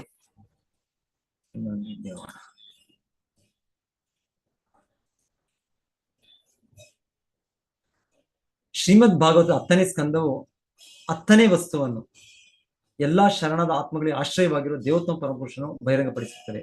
ಅವನನ್ನು ಶ್ರೀಕೃಷ್ಣ ಎಂದು ಕರೆಯಲಾಗುತ್ತದೆ ಮತ್ತು ಅವನು ಎಲ್ಲಾ ವಿಶ್ವಗಳ ಅಂತಿಮ ಮೂಲ. ಅವನಿಗೆ ನನ್ನ ನಮನಗಳನ್ನು ಅರ್ಪಿಸುತ್ತೇನೆ. ಆಕ್ಚುಲಿ ಇದು ಈ ವಾಕ್ಯ ಇದರ ಈ ಶ್ಲೋಕವನ್ನು ರಚಿಸಿರುವವರು ಶ್ರೀಧರ ಸ್ವಾಮಿ, ದೊಡ್ಡ ಆಚಾರ್ಯರು. ಹೇಳ್ತಾರೆ, ಭಾಗವತದ ಕಾಮೆಂಟೇಟರ್ಸ್, ಭಾಗವತದ ಪೀಠಿಕೆಯನ್ನು ಕೊಡೋದು ಅದು ಅವರಲ್ಲಿ ಮೊದಲಿಗೆ ಕೊಟ್ಟದ್ದು ಶ್ರೀಧರ ಸ್ವಾಮಿ. ಸೊ ಯಾರ್ಯಾರು ನಂತರ ಆಚಾರ್ಯರು ಭಾಗವತದ ಟೀಕೆ ಕೊಟ್ಟರು, ಕಾಮೆಂಟ್ರಿ ಕೊಟ್ಟರು, ಅವರೆಲ್ಲರೂ ಕೂಡ ಶ್ರೀಧರ ಸ್ವಾಮಿಯನ್ನು ಗುರುತಿಸ್ತಾರೆ. ಅವರು ಎಷ್ಟೋ ಸಾವಿರಾರು ವರ್ಷಗಳ ಹಿಂದೆ ಅವರು ಇದನ್ನು 5,000 ವರ್ಷಗಳ ಹಿಂದೆ ಶ್ರೀಮದ್ ಭಾಗವತ ರಚನೆ ಆಯಿತು. ಸೊ 5,000 ವರ್ಷಗಳಲ್ಲಿ ಕಲಿಯುಗದಲ್ಲಿ ನಾವು ಹೇಳ್ಬೇಕು ಅಂದ್ರೆ ಮೊದಲ ಕಾಮೆಂಟೇಟರ್ ಶ್ರೀಧರ ಸ್ವಾಮಿ. ಸೊ ಎಲ್ಲ ಆಚಾರ್ಯರು ಯಾರ್ಯಾರು ಇದನ್ನ ಕಾಮೆಂಟ್ರಿ ಮಾಡ್ತಾರೆ ಅವರೆಲ್ಲರೂ ಕೂಡ ತಮ್ಮ ನಮನಗಳನ್ನು ಇವರಿಗೆ ಶ್ರೀಧರ ಸ್ವಾಮಿ ಅವರಿಗೆ ಅವರು ವಂದನೆಗಳನ್ನು ಅರ್ಪಣೆ ಮಾಡ್ತಾ ಮತ್ತೆ ಅವ್ರು ಎಕ್ಸ್ಪ್ಲೇನ್ ಮಾಡ್ತಾರೆ. ಒಂದು ಸಮಯದಲ್ಲಿ ನೀವು ಕೇಳಿರ್ಬೋದು, ಆ ಶ್ರೀಧರ ಸ್ವಾಮಿ ಅವರ ಬಗ್ಗೆ ಯಾರು ಹೇಳ್ತಾರೆ, ಅವರು ವಲ್ಲಭಾಚಾರ್ಯ ಅಂತ ನೀವು ಕೇಳಿರ್ಬೋದು. ದೊಡ್ಡ ಆಚಾರ್ಯರು, ಅವರು ನಿಂಬಾರ್ಕ ಸ್ವಾಮಿ ಸಂಪ್ರದಾಯದಲ್ಲಿ ಬರ್ತಾರೆ. ಸೊ ಅವರು ಚೈತನ್ಯ ಮಹಾಪ್ರಭು ಭೇಟಿ ಮಾಡಿದಾಗ ಬಂದು ಹೇಳ್ತಾರೆ, ನಾನು ಭಾಗವತದ ಬಗ್ಗೆ ಒಂದು ಕಾಮೆಂಟ್ರಿ ಬರೆದಿದ್ದೇನೆ, ನಾನು ವಿವರಿಸಿದ್ದೇನೆ, ಅದು ಶ್ರೀಧರ ಸ್ವಾಮಿಗಿಂತ ಹೆಚ್ಚು ಅಂತ ಹೇಳ್ತಾರೆ. ಶ್ರೀಧರ ಸ್ವಾಮಿ ಅವರು ಹಿಂದೆ ಬರೆದಿದ್ದಾರೆ, ದೊಡ್ಡ ಆಚಾರ್ಯರು. ಅವ್ರ ನಿರೂಪಣೆ ಭಾಗವತವನ್ನು ಎಕ್ಸ್ಪ್ಲನೇಷನ್ ಕೊಟ್ಟಿದ್ದಾರೆ ನಮಗೆ 18,000 ಶ್ಲೋಕಗಳನ್ನು. ಆದ್ರೆ ಅದಕ್ಕಿಂತ ನಾನು ಒಳ್ಳೇದಾಗಿ ಕೊಟ್ಟಿದ್ದೀನಿ ನಾನು. ಚೈತನ್ಯ ಮಹಾಪ್ರಭು ಕೋಪ ಬರುತ್ತೆ ಅಂದ್ರೆ ಇದು ಸರಿಯಲ್ಲ. ಪೂರ್ವ ಆಚಾರ್ಯರು ಎಷ್ಟೇ ನಾವು ಅವರ ಕೃಪೆಯಿಂದ ನಾವು ಹೆಚ್ಚು ಪಾಂಡಿತ್ಯವನ್ನು ಪಡಿಬೋದೇನೋ, ಆದರೆ ನಾವು ಅವ್ರಕ್ಕಿಂತ ಉನ್ನತರು ಅಂತಲ್ಲ. ಅವರ ಆಶ್ರಯದಲ್ಲಿ ನಾವಿರ್ಬೇಕು. ಸೊ ಚೈತನ್ಯ ಮಹಾಪ್ರಭು ಅವ್ರನ್ನ ಆ ಒಂದು ತಿದ್ದುಪಡಿ ಮಾಡ್ಲಿಕ್ಕೆ ಅವ್ರು ಹೇಳ್ತಾರೆ, ಸ್ವಾಮಿ ನಾ ಮಾನ್ಯ ವೈಶ್ಯ. ಚೈತನ್ಯ ಮಹಾಪ್ರಭು ಹೇಳೋದು ಶ್ರೀಧರ ಸ್ವಾಮಿ ಅಂದ್ರೆ ಸ್ವಾಮಿ. ಸೊ ಯಾರು ಸ್ವಾಮಿಯನ್ನು ಒಪ್ಪೋದಿಲ್ಲ ಅವರೊಂದು ವೇಶ್ಯೆ. ಮನೆಯಲ್ಲಿ ಕುಟುಂಬದಲ್ಲಿ ಹೆಂಡತಿ ಇದ್ದಾರೆ, ಹೆಂಡತಿ ಗಂಡಸನ್ನು ಅವರು ಸ್ವೀಕರಿಸಿಲ್ಲ ಅಂದ್ರೆ ಅದೇನರ್ಥ, ಅವರು ಗಂಡ ಬೇಡ ನನಗೆ, ನಾನು ಪ್ರತ್ಯೇಕವಾಗಿ ಜೀವನ ಮಾಡ್ತೀನಿ, ಪ್ರತ್ಯೇಕವಾಗಿ ನನ್ನ ಇದು ಅಂತ ಹೇಳಿದ್ರೆ ಅವರು ವೇಶ್ಯೆ ಅಂತ. ಆ ರೀತಿ ಅದು ಪರ್ಟಿಕ್ಯುಲರ್ ವೈದಿಕ ಕಾಲದಲ್ಲಿ ಆ ರೀತಿ ಅದು. ಸೊ ಅಷ್ಟು ರೀತಿಯ ಒಂದು ಇದಿರ್ತಾ ಇತ್ತು. ಹೆಂಡತಿ ಅಂದ್ರೆ ಅಷ್ಟು ನಿಷ್ಠಾವಂತರಾಗಿರ್ತಾರೆ ಅಂತ, ಗಂಡನು ಕೂಡ ಗುರುವಾಗಿರ್ತಾ ಇದ್ರು ಅವರು. ಆ ರೀತಿ ನಡೀತಾ ಇತ್ತು. ಸೊ ಚೈತನ್ಯ ಮಹಾಪ್ರಭು ಆ ರೀತಿ ಉದಾಹರಣೆ ಹೇಳ್ತಾ, ನೀವು ಶ್ರೀಧರ ಸ್ವಾಮಿಗಿಂತ ನೀವು ಹೆಚ್ಚು ನೀವು ಇದನ್ನು ಹೇಳಿದ್ದೀರಾ, ನೀವು ಹಾಗೆ ನೀವು ಹೇಳ್ತೀರಾ ಅಂದ್ರೆ ಅದು ಖಂಡಿಸ್ತಾರೆ. ಅದು ವೇಶ್ಯ ಸಮಾನ ರೀತಿಯಲ್ಲಿ. ನೀವು ದೊಡ್ಡ ಭಾಗವತ ವಕ್ತಾರರಾಗಿರ್ಬೋದು, ಅದರ ಇದು ಮಾಡ್ತಾ ಇರ್ಬೋದು, ಆದ್ರೆ ನೀವು ಶ್ರೀಧರ ಸ್ವಾಮಿ ಒಪ್ಪಲಿಲ್ಲ ನೀವು. ಸೊ ನಾವು ನೀವು ಕಂಟಿನ್ಯೂ ಆಗುತ್ತದೆ. ಸೊ ಈ ಶ್ರೀಧರ ಸ್ವಾಮಿ, ಈ ಆಚಾರ್ಯರು, ಇದು ಅವರು ಈ ಭಾಗವತದ ಅವರು ಮಾಡೋದ್ರಲ್ಲಿ ಅವ್ರು ಹೇಳ್ತಾರೆ, ಅವರ ಕಾಮೆಂಟ್ರಿಯಲ್ಲಿ ಅವರು ಈ ಶ್ಲೋಕವನ್ನು, ಯಾಕಂದ್ರೆ ಈ ಆಚಾರ್ಯರೆಲ್ಲ ಮೊದಲು ಸಂಸ್ಕೃತದಲ್ಲೇ ಅವರು ವ್ಯಾಖ್ಯಾನವನ್ನು ಕೊಟ್ಟರು, ಸಂಸ್ಕೃತದಲ್ಲೇ ಪಿಟಿಕೆ ಕೊಟ್ಟರು. ನಂತರ ಶಿಲಾ ಪ್ರಭುಪಾದರು ಇಂಗ್ಲಿಷ್ ಭಾಷೆ ಕೊಟ್ಟಿದ್ದಾರೆ. ಇಲ್ಲಾಂದ್ರೆ ಹೆಚ್ಚಾಗಿ ಪೂರ್ವಾಚಾರ್ಯರು ವಿಜಯ ಧ್ವಜ ತೀರ್ಥ, ವೀರರಾಘವಾಚಾರ್ಯ, ಬಲದೇವ ವಿದ್ಯಾಭೂಷಣ, ವಿಶ್ವನಾಥ ಚಕ್ರವರ್ತಿ ಠಾಕೂರ, ಜೀವ ಗೋಸ್ವಾಮಿ, ಇವರೆಲ್ಲ ಸಂಸ್ಕೃತದಲ್ಲೇ ಕೊಟ್ಟದ್ದು ಈ ಎಲ್ಲ ವ್ಯಾಖ್ಯಾನಗಳನ್ನು. ಮೊದಲಿಗೆ ಕೊಟ್ಟದ್ದು ಶ್ರೀಧರ ಸ್ವಾಮಿ. ಸೊ ಶ್ರೀಧರ ಸ್ವಾಮಿ ಅವರು ಹೇಳ್ತಾರೆ ಈ ವಿಷಯದಲ್ಲಿ ಬಗ್ಗೆ, ದಶಮೇ ದಶಮಂ ಲಕ್ಷಂ. ಸೊ 10ನೇ ಲಕ್ಷಣ, ಭಾಗವತದ 10ನೇ ಇದು ದಶಮ ಸ್ಕಂದದಲ್ಲಿ ಇದು ನಿರೂಪಿಸಲಾಗಿದೆ. ಇದು ಅವರು ಕೊಟ್ಟ ವ್ಯಾಖ್ಯಾನ 10ನೇ ಸ್ಕಂದದ ಪ್ರಥಮ ಶ್ಲೋಕಕ್ಕೆ. ದಶಮೇ ದಶಮಂ ಲಕ್ಷಂ ಆಶ್ರಿತ ಆಶ್ರಯ ವಿಗ್ರಹಂ. ಸೊ ಆಶ್ರಿತ 9 ವಿಷಯಗಳೇನಿದೆ ಭಾಗವತದಲ್ಲಿ, ಇದು ಆಶ್ರಯ ವಿಗ್ರಹ. ಇವೆಲ್ಲವೂ ಆಶ್ರಯಿಸೋದು, ಇದೆಲ್ಲವೂ ಮೂಲ ಏನು? ಶ್ರೀಕೃಷ್ಣ ಆಖ್ಯಂ ಪರಂ ಧಾಮ, ಶ್ರೀಕೃಷ್ಣನು ಎಂದು ಹೇಳುವಂತಹ ಪರಮ ಆಶ್ರಯ ವಿಗ್ರಹಂ. ಶ್ರೀಕೃಷ್ಣನೇ ಅದರ ಆಶ್ರಯ. ಈ 9 ವಿಷಯಗಳು ಅವನನ್ನು ಆಶ್ರಯಿಸಿವೆ. ಶ್ರೀಕೃಷ್ಣ ಆಖ್ಯಂ ಪರಂ ಧಾಮ ಜಗದ್ಧಾಮ ನಮಾಮಿ ತತ್. ಆ ಶ್ರೀಕೃಷ್ಣನಿಗೆ ನನ್ನ ವಂದನೆಗಳನ್ನು ಅರ್ಪಿಸುತ್ತೇನೆ. ಶ್ರೀಮದ್ ಭಾಗವತದ 10ನೇ ಸ್ಕಂದವು 10ನೇ ವಸ್ತುವನ್ನು, ಎಲ್ಲಾ ಶರಣಾದ ಆತ್ಮಗಳಿಗೆ ಆಶ್ರಯವಾಗಿರುವ ದೇವೋತ್ತಮ ಪರಮಪುರುಷನು ಬಹಿರಂಗಪಡಿಸುತ್ತದೆ. ಅವನನ್ನು ಶ್ರೀಕೃಷ್ಣ ಎಂದು ಕರೆಯಲಾಗುತ್ತದೆ ಮತ್ತು ಅವನು ಎಲ್ಲಾ ವಿಶ್ವಗಳ ಅಂತಿಮ ಮೂಲ. ಎಲ್ಲ ವಿಶ್ವಗಳು, ಎಲ್ಲ ವಿಸ್ತರಣೆಗಳು, ಎಲ್ಲ ಶಕ್ತಿಗಳು, ಎಲ್ಲ ಅವತಾರಗಳು, ಎಲ್ಲ ಅಂಶಗಳು ಪುರುಷಾವತಾರ. ಸೊ ಕೃಷ್ಣನೇ ಮೂಲ. ಆಕ್ಚುಲಿ ಭಾಗವತ ಇದು ಮತ್ತೆ ನಿರೂಪಿಸುತ್ತೆ ನಮಗೆ, ಶ್ರೀಕೃಷ್ಣನು ಮೂಲ, ಅವನಿಗೆ ನನ್ನ ನಮನಗಳನ್ನು ಅರ್ಪಿಸುತ್ತೇನೆ. ಕೃಷ್ಣೇ ಸದಾಮೋಪಗತೆ ಧರ್ಮ ಜ್ಞಾನಾದಿಭಿಃ ಸಹ ಕಲೌ ನಷ್ಟದೃಶಾಮೇಶಾನ್ ಪುರಾಣಾರ್ಕೋ ಅಧುನಾವಧಿಕ. ಇದು ಕೃಷ್ಣನ ಶಬ್ದ ಅವತಾರ ಅಂತ ಕೂಡ ಹೇಳೋದು. ಹೇಗೆ ಅವನ ನಾಮ ಒಂದು ಅವತಾರ, ಅದೇ ರೀತಿ ಈ ಪುಸ್ತಕ, ಈ ಪುರಾಣ ಕೂಡ, ಗ್ರಂಥ ಕೂಡ ಅವನ ಅವತಾರ. ಓಕೆ,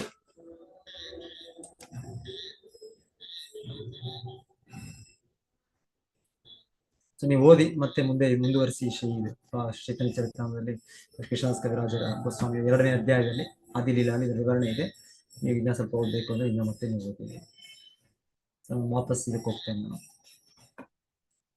ಈ 3ರಿಂದ 9ನೇ ಶ್ಲೋಕ ವಿವರಣೆಯನ್ನು ಮುಗಿಸೋಕೆ ನಾನು ಪ್ರಯತ್ನ ಮಾಡ್ತೇನೆ.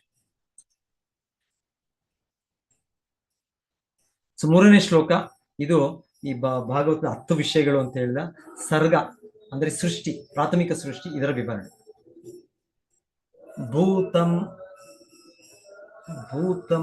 ಭೂತ ಮಾತ್ರೇಂದ್ರಿಯ ಧಿಯಾಂ. ಭೂತ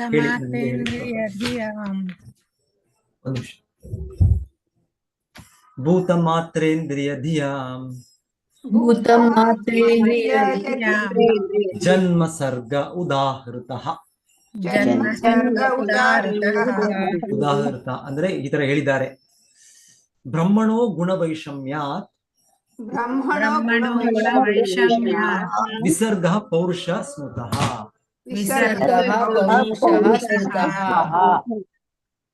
ಭೌತ ದ್ರವ್ಯದ 16 ಅಂಶಗಳಾದ ಮೂಲ ರೂಪದ ಸೃಷ್ಟಿಯನ್ನು ಎಂದರೆ 5 ಪಂಚಮಹಾಭೂತಗಳು, ಅಗ್ನಿ, ಜಲ, ಪೃಥ್ವಿ, ವಾಯು, ಆಕಾಶ, ಮತ್ತೆ 5 ತನ್ಮಾತ್ರ ಅಂದ್ರೆ ಇಂದ್ರಿಯ ವಸ್ತುಗಳು, ಶಬ್ದ, ರೂಪ, ರಸ, ಗಂಧ, ಸ್ಪರ್ಶ, ಮತ್ತು 5 ಇಂದ್ರಿಯಗಳು, ಘ್ರಾಣೇಂದ್ರಿಯಗಳು, ಕಣ್ಣುಗಳು, ಕಿವಿಗಳು, ಮೂಗು, ನಾಲಿಗೆ, ಚರ್ಮ, ಮತ್ತು ಮನಸ್ಸು. ಆಕ್ಚುಲಿ ಮನಸ್ಸು ಅಂದ್ರೆ ಇಲ್ಲಿ ಬುದ್ಧಿ ಕೂಡ ಇದೆಲ್ಲ ಸೇರುತ್ತೆ.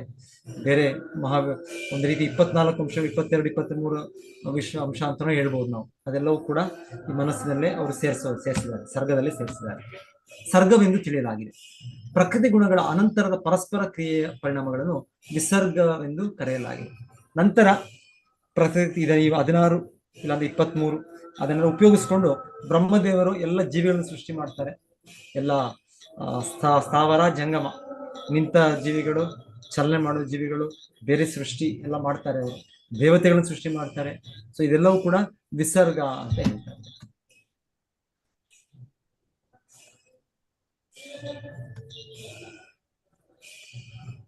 ಸೊ ಶಿಲ ಪ್ರಭುಪಾದರು ಇನ್ನೊಂದು ಮುಖ್ಯ ವಿಷಯ ಏನ್ ತಿಳಿಸ್ತಾರೆ ಅಂದ್ರೆ, ನಾವು ಎಷ್ಟುವರೆಗೂ ಇಲ್ಲಿ ಹೇಳಿದ್ದು 2ನೇ ಶ್ಲೋಕದಲ್ಲಿ ಹೇಳಿದ್ದು, ಇದನ್ನು ಮಹಾತ್ಮರು ಒಂದು ನೇರವಾಗಿ ಅವ್ರು ಹೇಳ್ಬೋದು, ಇಲ್ಲಾಂದ್ರೆ ವೇದಗಳ ಉಲ್ಲೇಖದಿಂದ ಹೇಳ್ಬೋದು, ಅಂತೆಲ್ಲ ಇಂಡೈರೆಕ್ಟ್ ಆಗಿ ಹೇಳ್ಬೋದು, ಆ ಥರ ಎಲ್ಲ ಹೇಳಿದ್ದಾರೆ. ಸೊ ಹೇಳ್ತಾರೆ ಪ್ರಭುಪಾದ ಬಹಳ ಚೆನ್ನಾಗಿ ಒಳ್ಳೆ ಪಾಯಿಂಟ್ ಹೇಳ್ತಾ ಇದ್ದಾರೆ. ಶ್ರುತೇನ ಅಥವಾ ವೇದ ಸಿದ್ಧಾಂತಗಳ ಉಲ್ಲೇಖದಿಂದ ಎಂದು ಹಿಂದಿನ ಶ್ಲೋಕದಲ್ಲಿ ಉಲ್ಲೇಖಿಸಿದಂತೆ, ಹಿಂದಿನ ಶ್ಲೋಕ 2ನೇ ಶ್ಲೋಕದಲ್ಲಿ ನೋಡ್ತೀರ, ಶ್ರುತೇನ ಈ 10 ವಿಷಯಗಳನ್ನ ಅವ್ರು ಕೊಟ್ಟಿದ್ದಾರೆ ಅಂತ ಹೇಳ್ತಾರೆ. ಸೊ ಶಿಲ ಪ್ರಭುಪಾದ ಹೇಳ್ತಾರೆ, ಇಲ್ಲಿ ದೇವೋತ್ತಮ ಪರಮಪುರುಷನಿಂದ ನೇರವಾಗಿ ಅವನ ವಿಶಿಷ್ಟ ಶಕ್ತಿಗಳ ಅಭಿವ್ಯಕ್ತಿಯಿಂದ ಸೃಷ್ಟಿಯು ಸಂಭವಿಸುತ್ತದೆ. ಅಂತಹ ವೇದದ ಉಲ್ಲೇಖವಿಲ್ಲದೆ, ಸಪೋಸ್ ನಾವು ವೇದಗಳ ಶಾಸ್ತ್ರವನ್ನು ನಾವು ಅದರ ಅಧಿಕಾರವನ್ನು ನಾವು ಸ್ವೀಕರಿಸೋದಿಲ್ಲ. ಸೊ ಅವಾಗ ಹೇಳ್ತಾರೆ, ನಾವು ಈ ವಿಸರ್ಗವನ್ನು ನಾವು ಸೃಷ್ಟಿಯ ಮೂಲ ಅಂತ ಹೇಳ್ಬೋದು. ಸೊ ಬ್ರಹ್ಮನ ಸೃಷ್ಟಿ ಹೇಗೆ ಏನೇನು ಆಗಿದೆ ಅದೇ ನಮಗೆ ಮೂಲ ಅಂತ ಹೇಳ್ಕೊಳ್ತೇವೆ. ಎಷ್ಟವರೆಗೂ ನಾವು ಶಾಸ್ತ್ರದ ಪ್ರಮಾಣವನ್ನು, ಶ್ರುತಿ ಪ್ರಮಾಣವನ್ನು ಸ್ವೀಕರಿಸೋದಿಲ್ಲ, ನಾವು ಇಲ್ಲಿಗೆ ಸಿಕ್ಕಿ ಬೀಳ್ತೇವೆ. ನಮ್ಮ ಒಂದು ಇಂದ್ರಿಯ ಗೋಚರದಿಂದ, ಮನಸ್ಸಿನ ಸಾಮರ್ಥ್ಯದಿಂದ ನಾವು ಸರ್ಗಕ್ಕೆ ಹೋಗಕ್ಕಾಗಲ್ಲ, ನಾವು ವಿಸರ್ಗದಲ್ಲೇ ಉಳಿತೇವೆ. ಇವತ್ತು ಆಧುನಿಕ ಮನುಷ್ಯ, ಇವತ್ತೆಲ್ಲ ವಿಜ್ಞಾನಿಗಳು ಅವರು ಶಾಸ್ತ್ರ ಪ್ರಮಾಣ ಒಪ್ಪೋದಿಲ್ಲ. ಹಾಗಾಗಿ ಅವರು ಈ ಬ್ರಹ್ಮನ ಎಲ್ಲೋ ಒಂದು ಸೃಷ್ಟಿ ಅಲ್ಲೇ ನಿಲ್ತಾರೆ. ಅದೇ ಉದಾಹರಣೆ ಹೇಳೋದು, ಯಾವಾಗ್ಲೂ ಆ ಇಂಜಿನ್ಗೆ ಎಷ್ಟೋ ಇದಿದೆ, ರೈಲು ಗಾಡಿಯಲ್ಲಿ ಕೋಚ್ಗಳಿದೆ. ಆದ್ರೆ ನಮಗೆ ನಾವಿರೋ ಸ್ಥಿತಿಯಲ್ಲಿ ನಮಗೆ ಜಸ್ಟ್ ನಮ್ಮ ಮುಂದೆ ಇರೋ ಕೋಚ್ ನಮ್ಮನ್ನು ಎಳಿತಾ ಇದೆ ಅನ್ಸುತ್ತೆ, ಅವರಿಗೆ ಅವರ ಹಿಂದೆ, ಆದ್ರೆ ಕೊನೆಗೆ ಒಂದು ಇಂಜಿನ್ ಇದೆ. ಸೊ ಅದನ್ನ ನಾವು ತಿಳಿಬೇಕು ಅಂದ್ರೆ ನಾವು ವೇದ ಪ್ರಮಾಣವನ್ನು ಸ್ವೀಕರಿಸ್ಬೇಕು. ಇಲ್ಲ ಅಂದ್ರೆ ನಮಗೆ ಭೌತಿಕವಾಗಿ ನಾವು ನೋಡ್ಬೋದು, ಆದ್ರೆ ಆಧ್ಯಾತ್ಮಿಕವಾಗಿ ಸಾಧ್ಯ ಇಲ್ಲ ಅಂತ ಶಿಲ ಪ್ರಭುಪಾದರು ಇದನ್ನ ಒಂದು ತುಂಬಾ ಒತ್ತಾಯದಿಂದ ಹೇಳ್ತಾ ಇದ್ದಾರೆ. ಸೃಷ್ಟಿಯು ಭೌತಿಕ ಪ್ರಕೃತಿಯ ಉತ್ಪತ್ತಿಯಂತೆ ತೋರುತ್ತದೆ. ಈ ತೀರ್ಮಾನವು ಅಲ್ಪ ಜ್ಞಾನದಿಂದ ಉಂಟಾಗುತ್ತದೆ. ವೇದದ ಉಲ್ಲೇಖದಿಂದ ದೇವೋತ್ತಮ ಪರಮಪುರುಷನೇ ಸಕಲ ಶಕ್ತಿಗಳ ಅಂದರೆ ಅಂತರಂಗ, ಬಹಿರಂಗ ಮತ್ತು ತಟಸ್ಥ ಮೂಲವಾಗಿದ್ದಾನೆ ಎಂದು ತೀರ್ಮಾನಿಸಲಾಗಿದೆ. ಈ ಮುಂಚೆ ಇಲ್ಲಿ ವಿವರಿಸುವಂತೆ ಸೃಷ್ಟಿಯು ಜಡ ಭೌತಿಕ ಪ್ರಕೃತಿಯಿಂದ ನಿರ್ಮಿತವಾಗಿದೆ ಎಂಬುದು ಭ್ರಾಮಕ ಸಿದ್ಧಾಂತ. ವೈದಿಕ ಸಿದ್ಧಾಂತವು ದಿವ್ಯ ಜ್ಯೋತಿಯಾಗಿದೆ. ಶ್ರೀ ಪ್ರಭುಪಾದ ಹೇಳ್ತಾರೆ, ವೈದಿಕ ಸಾಹಿತ್ಯದಿಂದ ನಮಗೆ ತಿಳಿಯೋದು ಭಗವಂತನು ಶ್ರೀಕೃಷ್ಣನು ಆಶ್ರಯ, ಅವನು ಮೂಲ, ಜನ್ಮಾದ್ಯಸ್ಯತಃ, ಅದು ದಿವ್ಯ ಜ್ಯೋತಿಯಾಗಿದೆ. ಅವೈದಿಕ ಸಿದ್ಧಾಂತವು ಭೌತಿಕ ಅಂಧಕಾರವಾಗಿದೆ. ಪರಮಪ್ರಭುವಿನ ಅಂತರಂಗ ಶಕ್ತಿಯು ಪರಮಪ್ರಭುವಿನಿಂದ ಅಭಿನ್ನವಾಗಿರುತ್ತದೆ. ಅವನ ಬಹಿರಂಗ ಶಕ್ತಿಯು ಅಂತರಂಗ ಶಕ್ತಿಯ ಸಂಪರ್ಕದಿಂದ ಚೈತನ್ಯ ಪಡೆಯುತ್ತದೆ. ಬಹಿರಂಗ ಶಕ್ತಿಯೊಂದಿಗೆ ಸಂಪರ್ಕಗೊಂಡು ಪರಸ್ಪರ ಪ್ರತಿಕ್ರಿಯಿಸುವ ಅಂತರಂಗ ಶಕ್ತಿಯ ವಿಭಿನ್ನ ಅಂಶಗಳನ್ನು ತಟಸ್ಥ ಶಕ್ತಿ ಅಥವಾ ಜೀವಿಗಳು ಎಂದು ಕರೆಯಲಾಗಿದೆ.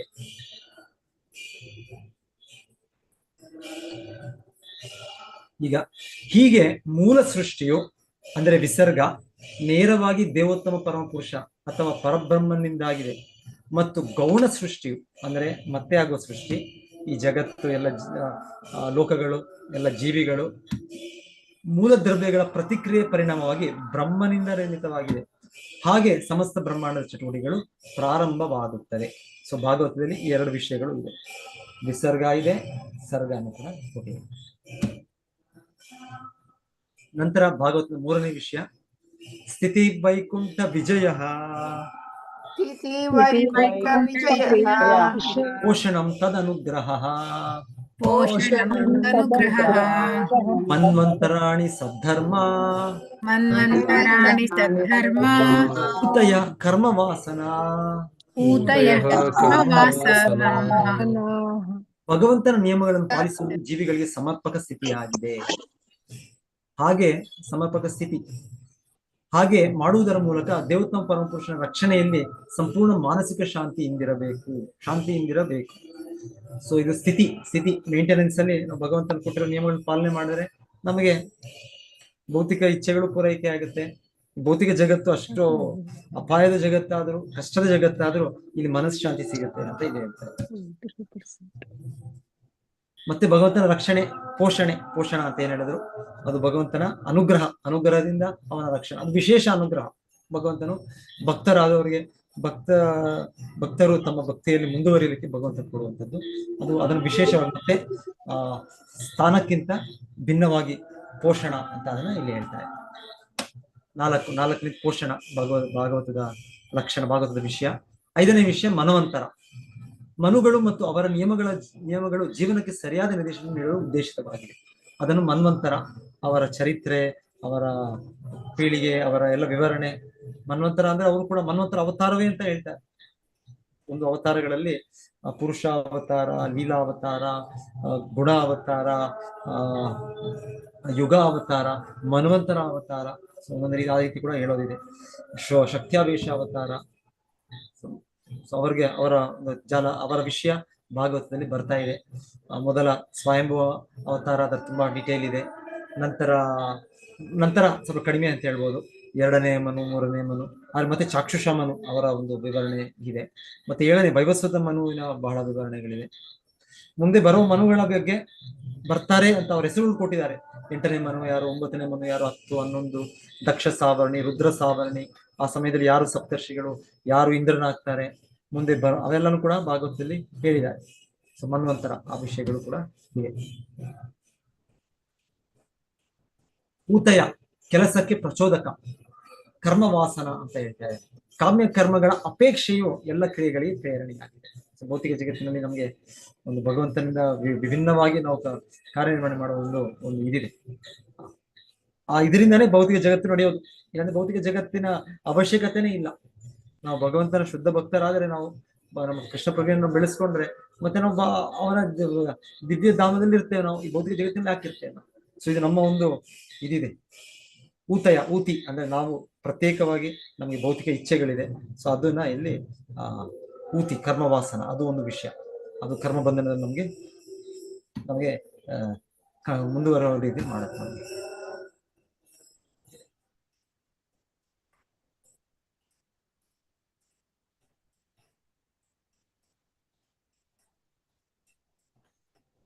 ಮಾಯೆಯ ಪ್ರಭಾವದಿಂದ ಆಗಿರುವ ಈ ವಿಸ್ಮೃತಿಯು ಪ್ರಭುಪಾದರ ಭಾಷೆಯಲ್ಲಿ ನೋಡಿ ಹೇಗಿದೆ. ತಮ್ಮ ಸಂಬಂಧವನ್ನು ಬದ್ಧಾತ್ಮರು ವೈಕುಂಠಪತಿಯೊಡನಿರುವ ತಮ್ಮ ಸಂಬಂಧವನ್ನು ಮರೆತ ಕಾರಣದಿಂದಾಗಿ ನಾವು ಮರ್ತೋಗ್ಬಿಟ್ಟಿದೆ ಕೃಷ್ಣನೊಟ್ಟಿಗೆ ಸಂಬಂಧ. ಈ ಬಹು ಸಾಮಾನ್ಯ ಸಂಗತಿ, ಶ್ರೀಲ ಪ್ರಭುಪಾದ ಹೇಳ್ತಾರೆ, ಇದು ಬಹು ಸಾಮಾನ್ಯ ಸಂಗತಿ. ಏನು ಸಾಮಾನ್ಯ ಸಂಗತಿ ಅಂದ್ರೆ ನಮಗೆ ಕೃಷ್ಣನೊಟ್ಟಿಗೆ ನಿತ್ಯ ಒಂದು ಸಂಬಂಧ ಇದೆ. ಈ ಬಹು ಸಾಮಾನ್ಯ ಸಂಗತಿಯನ್ನು ಅರಿಯದೆ ಈ ಭೌತಿಕ ಜಗತ್ತಿನಲ್ಲಿ ಶಾಶ್ವತ ಜೀವನಕ್ಕಾಗಿ ಯೋಜನೆಗಳನ್ನು ಮಾಡಲು ಪ್ರಯತ್ನಿಸುತ್ತಾರೆ. ಸೊ ನಾವಿಲ್ಲಿ ಇಲ್ಲೇ ಸೆಟ್ಲ್ ಆಗ್ಬೇಡ, ಇದೇ ನಿಜವಾದ ಇದೇ ಪ್ರಪಂಚ, ಇಲ್ಲೇ ಆನಂದ ಇದೆ ಅಂತ ನಾವಿಲ್ಲಿ ಇಲ್ಲಿ ಇದ್ಬಿಟ್ಟಿದ್ದೇವೆ ನಾವು. ಯಾಕೆ ಅಂದ್ರೆ ನಾವು ಬಹು ಸಾಮಾನ್ಯ ಸಂಗತಿ ಏನು, ನಾವು ಕೃಷ್ಣನ ವಿಭಿನ್ನ ಅಂಶ, ಕೃಷ್ಣ ನಿತ್ಯ ಸೇವಕರನ್ನು ಮರ್ತೋಗ್ಬಿಟ್ಟಿದ್ದೇವೆ. ಬಹಿರಂಗ ಶಕ್ತಿಯಿಂದ ಭ್ರಮಿತರಾಗಿ ಭಗವದ್ಧಾಮಕ್ಕೆ ಹಿಂದಿರುಗಲು ತಾವು ಉದ್ದೇಶಿತರೆಂಬುದನ್ನು ಮರೆತು ಅವರು ಹಾಗೆ ಆರ್ಥಿಕ ಮತ್ತು ಧಾರ್ಮಿಕ ಪ್ರಗತಿಯ ನಾನಾ ಬಗೆಗಳಲ್ಲಿ ತೊಡಗುತ್ತಾರೆ. ಸೊ ಇದೆಲ್ಲ ಊತಿ ನಮಗೆ ಪ್ರಚೋದನೆ ಇದೆ ಮಾಡೋದಕ್ಕೆ. ಮಾಯೆಯ ಪ್ರಭಾವದಿಂದ ಆಗಿರುವ ಈ ವಿಸ್ಮೃತಿಯು ಎಷ್ಟು ಪ್ರಬಲವಾದುದೆಂದರೆ ಬದ್ಧಾತ್ಮರು ಭಗವದ್ಧಾಮವನ್ನು ಎಂದೂ ಬಯಸುವುದಿಲ್ಲ. ಭಗವದ್ಧಾಮ ಹೋಗೋದು ನಮ್ಗೆ ಇಂಟ್ರೆಸ್ಟೇ ಇಲ್ಲ. ನಮಗೆ ಇಂದ್ರಿಯ ಭೋಗದಿಂದಾಗಿ ಅವರು ಮತ್ತೆ ಮತ್ತೆ ಹುಟ್ಟು ಮತ್ತು ಸಾವುಗಳಿಗೆ ಬಲಿಯಾಗುತ್ತಾರೆ. ಮತ್ತೆ ಹಾಗೆ ವಿಷ್ಣುವಿನ ಬಳಿಗೆ ಹಿಂದಿರುಗುವ ಅವಕಾಶವಾದ ಮಾನವ ಜನ್ಮವನ್ನು ಹಾಳು ಮಾಡಿಕೊಳ್ಳುತ್ತಾರೆ. ಬೇರೆ ಬೇರೆ ಯುಗಗಳು ಮತ್ತು ಕಲ್ಪಗಳಲ್ಲಿ ಮನುಗಳಿಂದ ರಚಿತವಾದ ನಿರ್ದೇಶಕ ಗ್ರಂಥಗಳನ್ನು ಸದ್ಧರ್ಮ, ಮಾನವ ಜೀವಿಗಳಿಗೆ ಉತ್ತಮ ಮಾರ್ಗದರ್ಶನವೆಂದು ಕರೆಯಲಾಗಿದೆ. ಮಾನವರು ಸ್ವಂತ ಆಸಕ್ತಿಗಾಗಿ ಬದುಕಿನ ಸಫಲ ಮುಕ್ತಾಯಕ್ಕಾಗಿ ಎಲ್ಲ ಅಪೌರುಷ ಧರ್ಮ ಗ್ರಂಥಗಳ ಪ್ರಯೋಜನವನ್ನು ಪಡೆಯಬೇಕು.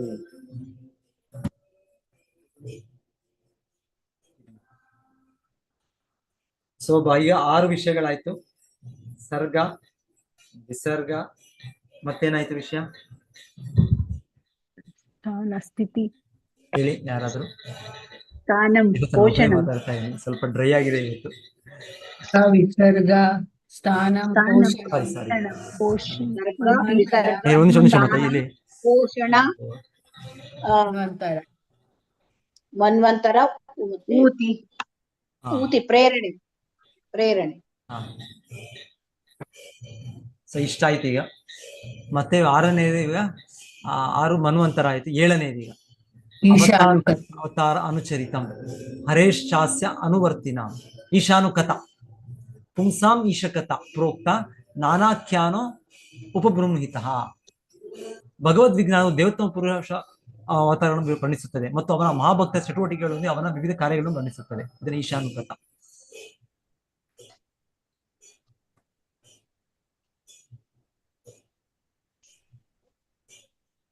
ಸೊ ಭಾಗವತದಲ್ಲಿ ಅವತಾರಗಳ ಬಗ್ಗೆ, ಭಗವಂತನ ಲೀಲೆಗಳ ಬಗ್ಗೆ, ಭಗವಂತನ ಭಕ್ತರ ಬಗ್ಗೆ ಇದು ಮತ್ತೆ ಮತ್ತೆ ಬರ್ತಾ ಇದೆ. ಇದು ಮತ್ತೆ ಪೋಷಣ ಅನ್ನೋದಲ್ಲೂ ಒಂದು ರೀತಿಯಲ್ಲಿ ಇದೆ. ಪೋಷಣ ಅನ್ನೋದ್ರಲ್ಲಿ ಭಗವಂತನ ವಿಶೇಷ ಅನುಗ್ರಹ ಅಂತ ಇದೆ. ಆದರೂ ಈಶಾನುಕಥ ಅಂತ ಕೂಡ ಮತ್ತೆ ಇದನ್ನ ಹೇಳ್ತಾ ಇದ್ದಾರೆ. ಈಶಾನುಕಥ ಅಂತ ಭಗವಂತನ ಅವತಾರಗಳಂತಾಗಿ ಭಗವಂತನು ತನ್ನ ಭಕ್ತರ ಚಟುವಟಿಕೆಗಳು, ಭಗವಂತನ ಚಟುವಟಿಕೆಗಳು ಬಹಳ ಅಸಾಧಾರಣವಾದದ್ದು. ಈ ಧ್ರುವ ಮಹಾರಾಜರ ಚರಿತ್ರೆ ನಾವು ಕೇಳ್ತಾ ಇದ್ದೀವಿ. ಬಹಳ ಅಸಾಧಾರಣ ಚಟುವಟಿಕೆ ಧ್ರುವ ಮಹಾರಾಜರು. ಸೊ ಭಗವಂತನು ಅವರಿಗೆ ರಕ್ಷಣೆ ಕೊಟ್ಟದ್ದು ಮೊದಲು ಪೋಷಣೆ ಇದೆ. ಭಗವಂತನ ಯಾವಾಗಲೂ ರಕ್ಷಣೆ ಕೊಡ್ತಾ ಇದ್ದಾನೆ. ಆದರೂ ಅವರ ಚಟುವಟಿಕೆಗಳು, ಅವರ ದಿವ್ಯ ಚಟುವಟಿಕೆಗಳು, ಸೊ ಅದು ಕೂಡ ಈಶಾನುಕಥ. ಭಗವಂತನಿಗೆ ಸಂಬಂಧಿಸಲ್ಪಟ್ಟ ವ್ಯಕ್ತಿಗಳು, ಅವರ ಚರಿತ್ರೆ ಭಾಗವತದಲ್ಲಿ ಈಶಾನುಕಥ. ಸೈನ್ಸ್ ಆಫ್ ಗಾಡ್, ಭಗವದ್ ವಿಜ್ಞಾನ ಅಂತ ಕೂಡ ಇನ್ನೊಂದು ಕಡೆ ಶ್ರೀಲ ಪ್ರಭುಪಾದರನ್ನ ಅನುವಾದ ಮಾಡಿ. ಶ್ರೀಮದ್ ಭಾಗವತವು ಮಹಾಭಕ್ತರ ಸಂಬಂಧದಲ್ಲಿ ಭಗವಂತನ ಅಂತಹ ದಿವ್ಯ ವಿಷಯಗಳನ್ನು ನೀಡುತ್ತದೆ. ಆದ್ದರಿಂದ ಭಕ್ತರ ಮತ್ತು ಭಗವಂತನ ವಿಷಯಗಳಿಗೆ ಆ ದರದಿಂದ ಕಿವಿಗೊಡಬೇಕು.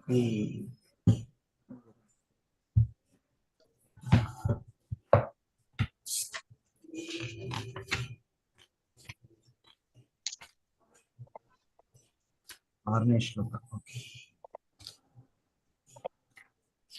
ಆರನೆಯದು ಇದು 8ನೇ ಮತ್ತು 9ನೇ ವಿಷಯ. ನಿರೋಧಸ್ಯ ಅನುಶಯನಂ ಆತ್ಮನಃ ಸಹ ಶಕ್ತಿಭಿಃ ಮುಕ್ತಿರ್ ಹಿತ್ವಾ ಅನ್ಯತಾ ರೂಪಂ ಸ್ವರೂಪೇಣ ವ್ಯವಸ್ಥಿತಿ. ಸೊ ಇದು ಪ್ರಭುಪಾದರು ಮತ್ತೆ ಮತ್ತೆ ಮತ್ತೆ ಹೇಳ್ತಾ ಇರ್ತಾರೆ. ಮುಕ್ತಿ ಅಂದ್ರೆ ಏನು, ಭಾಗವತದಲ್ಲಿ ಇದರ ಅರ್ಥ ಕೊಟ್ಟಿದ್ದಾರೆ. ಮುಕ್ತಿ ಹಿತ್ವಾ ಅನ್ಯತಾ ರೂಪಂ. ಅನ್ಯತಾ ರೂಪಂ ಇನ್ನು ಬೇರೆ ನಮ್ಮ ಗುರುತು, ಬೇರೆ ನಮ್ಮ ಕರ್ತವ್ಯ ನಾವೇ ಅನ್ಕೊಂಡಿದ್ವಿ, ಅದೆಲ್ಲವನ್ನು ತ್ಯಜಿಸಿ ಸ್ವರೂಪೇಣ ವ್ಯವಸ್ಥಿತಿ. ಸ್ವರೂಪ ಅಂದ್ರೆ ನಮ್ಮ ಮೂಲ ಸ್ವರೂಪ, ಮೂಲ ಸಹಜ ಧರ್ಮದಲ್ಲಿ ನಾವು ನಿಂತ್ಕೊಳ್ಳೋದು, ಅಂದ್ರೆ ಕೃಷ್ಣ ದಾಸನಾಗಿ ನಾವು. ಅದಕ್ಕೊಂದು ಬಹಳ ಒಂದು ಒಳ್ಳೆ ಶ್ಲೋಕ ಇದೆ. ನಮ್ಮ ಗುರುತು ಅಂದ್ರೆ, ಆತ್ಮದ ಗುರುತು ಅಂದ್ರೆ ಕೃಷ್ಣ ದಾಸನ. ಮತ್ತೆ ಸಿಕ್ಕಿದ್ರೆ ನಾನು ಅದನ್ನ ಪೋಸ್ಟ್ ಮಾಡ್ತೇನೆ.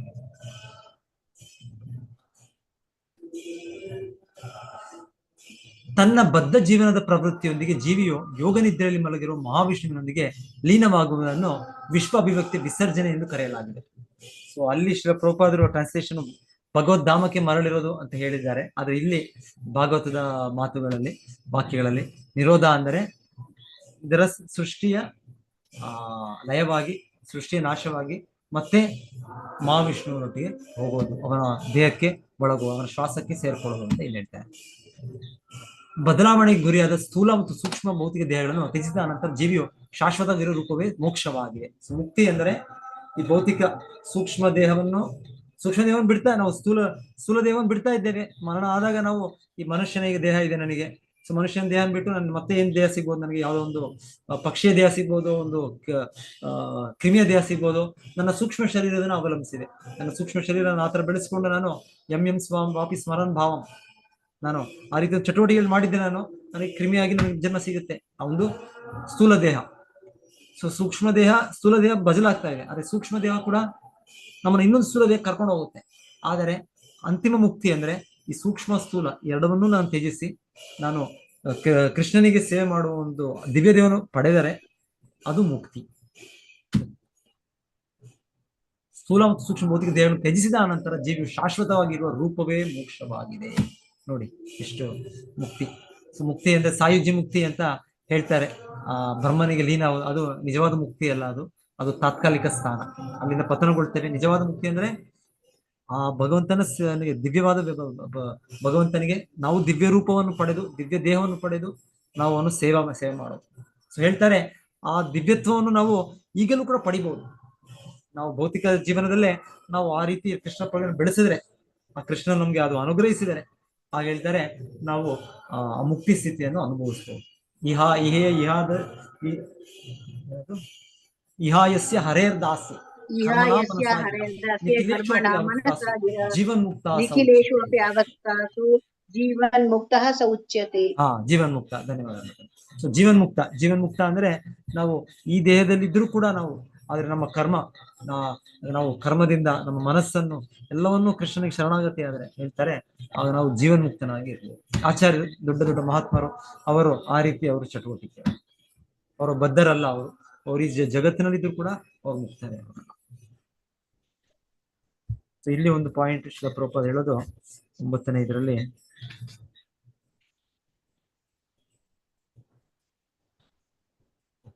ಯಾವ ಶ್ಲೋಕ ಈ ಭಾವ ಆಗ್ತದೆ.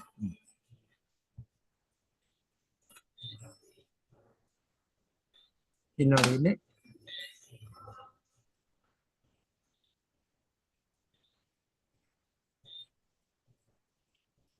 ಜೀವಿಗಳು ಭಗವಂತನೊಂದಿಗೆ ತಮ್ಮ ಸಂಬಂಧವನ್ನು ಮರೆತಿರುವುದರಿಂದ ಭೌತಿಕ ಬದ್ಧ ಶರೀರಗಳು ಉಂಟಾಗುತ್ತವೆ ಮತ್ತು ವಿಶ್ವದ ಅಭಿವ್ಯಕ್ತಿ ಸಮಯದಲ್ಲಿ ಭಗವಂತನು ತನ್ನ ನಾನಾ ಅವತಾರಗಳಲ್ಲಿ ದಯಾಪೂರ್ಣವಾಗಿ ಸಂಕಲನ ಮಾಡಿದ ಅಪೌರುಷ ಗ್ರಂಥಗಳ ಸಹಾಯದಿಂದ ಜೀವನದ ಮೂಲ ಸ್ಥಿತಿಯನ್ನು ಮತ್ತೆ ಪಡೆಯಲು ಬದ್ಧಾತ್ಮರಿಗೆ ಒಂದು ಅವಕಾಶವನ್ನು ನೀಡಲಾಗುತ್ತದೆ.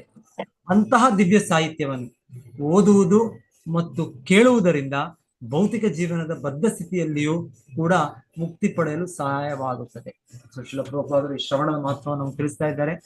ಈ ತರ ಭಾಗವತ, ಈ ದಿವ್ಯ ಸಾಹಿತ್ಯವನ್ನು ಓದುವುದು ಮತ್ತು ಕೇಳುವುದರಿಂದ ಭೌತಿಕ ಜೀವನದ ಬದ್ಧ ಸ್ಥಿತಿ ಎಲ್ಲಿಯೂ ಕೂಡ ಮುಕ್ತಿ ಪಡೆಯಲು ಸಹಾಯವಾಗುತ್ತದೆ. ಎಲ್ಲ ವೈದಿಕ ಸಾಹಿತ್ಯ ಕೃತಿಗಳು ದೇವೋತ್ತಮ ಪರಮಪುರುಷನ ಭಕ್ತಿ ಸೇವೆ ಗುರಿ ಹೊಂದಿವೆ ಮತ್ತು ಒಬ್ಬನು ಈ ಹಂತದಲ್ಲಿ ಬಂದು ನಿಂತ ಕೂಡಲೇ ಅವನು ಬದ್ಧ ಜೀವನದಿಂದ ಬಿಡುಗಡೆಗೊಳ್ಳುತ್ತಾನೆ. ಭೌತಿಕ ಸ್ಥೂಲ ಮತ್ತು ಸೂಕ್ಷ್ಮ ರೂಪಗಳು ಕೇವಲ ಬದ್ಧಾತ್ಮನ ಅಜ್ಞಾನದ ಕಾರಣದಿಂದ ಆಗಿವೆ. ಅವನು ಭಗವಂತನ ಭಕ್ತಿ ಸೇವೆಯಲ್ಲಿ ಸ್ಥಿರವಾದ ಕೂಡಲೇ ಬದ್ಧ ಸ್ಥಿತಿಯಿಂದ ಬಿಡುಗಡೆ ಪಡೆಯಲು ಅರ್ಹನಾಗುತ್ತಾನೆ. ಭಕ್ತಿ ಸೇವೆಯಲ್ಲಿ ಸ್ಥಿರವಾದರೆ ಸಾಕು. ನಾವು ಮಾಂಚಯೋ ಅವ್ಯವಿಚಾರೇಣ ಭಕ್ತಿ ಯೋಗೇನ ಸೇವತೆ ಸಗುಣಾನ್ ಸಮತಿ ಇತ್ಯಾನ್ ಬ್ರಹ್ಮಭೂಯಾಯ ಕಲ್ಪತೆ. ಈ ಭಕ್ತಿ ಸೇವೆಯು ಸಕಲ ಆಹ್ಲಾದಕಾರ ರಸಗಳ ಮೂಲನಾಗಿರೋ ಭಗವಂತನಿಗೆ ದಿವ್ಯ ಆಕರ್ಷಣೆಯಾಗಿದೆ. ಪ್ರತಿಯೊಬ್ಬನು ರಸ ಸುಖದ ಸ್ವಲ್ಪ ಆನಂದಕ್ಕಾಗಿ ಆಶಿಸುತ್ತಾನೆ, ಆದರೆ ಸಕಲ ಆಕರ್ಷಣೆಯ ಪರಮ ಮೂಲವನ್ನು ತಿಳಿದಿಲ್ಲ. ರಸೋವೈಸ ರಸಂ ಹೇವಾಯಂ ಲಬ್ಧಾನಂದಿ ಭವತಿ.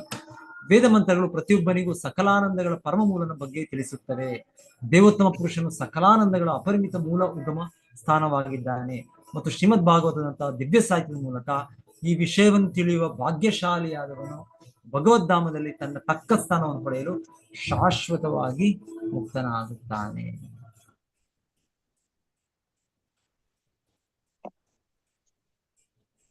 ಸೊ ಕೊನೆಗೆ ಭಾಗವತದ 10ನೇ ಲಕ್ಷಣ, 10ನೇ ವಿಷಯ ಆಶ್ರಯ ಶ್ರೀಕೃಷ್ಣನು. ಆಭಾಸಶ್ಚ ನಿರೋಧಶ್ಚ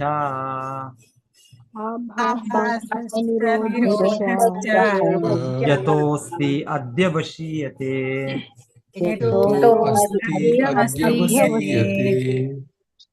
ಆಶ್ರಯ ಪರಂ ಬ್ರಹ್ಮ ಪರಮಾತ್ಮೇತಿ ಶಬ್ಯತೆ.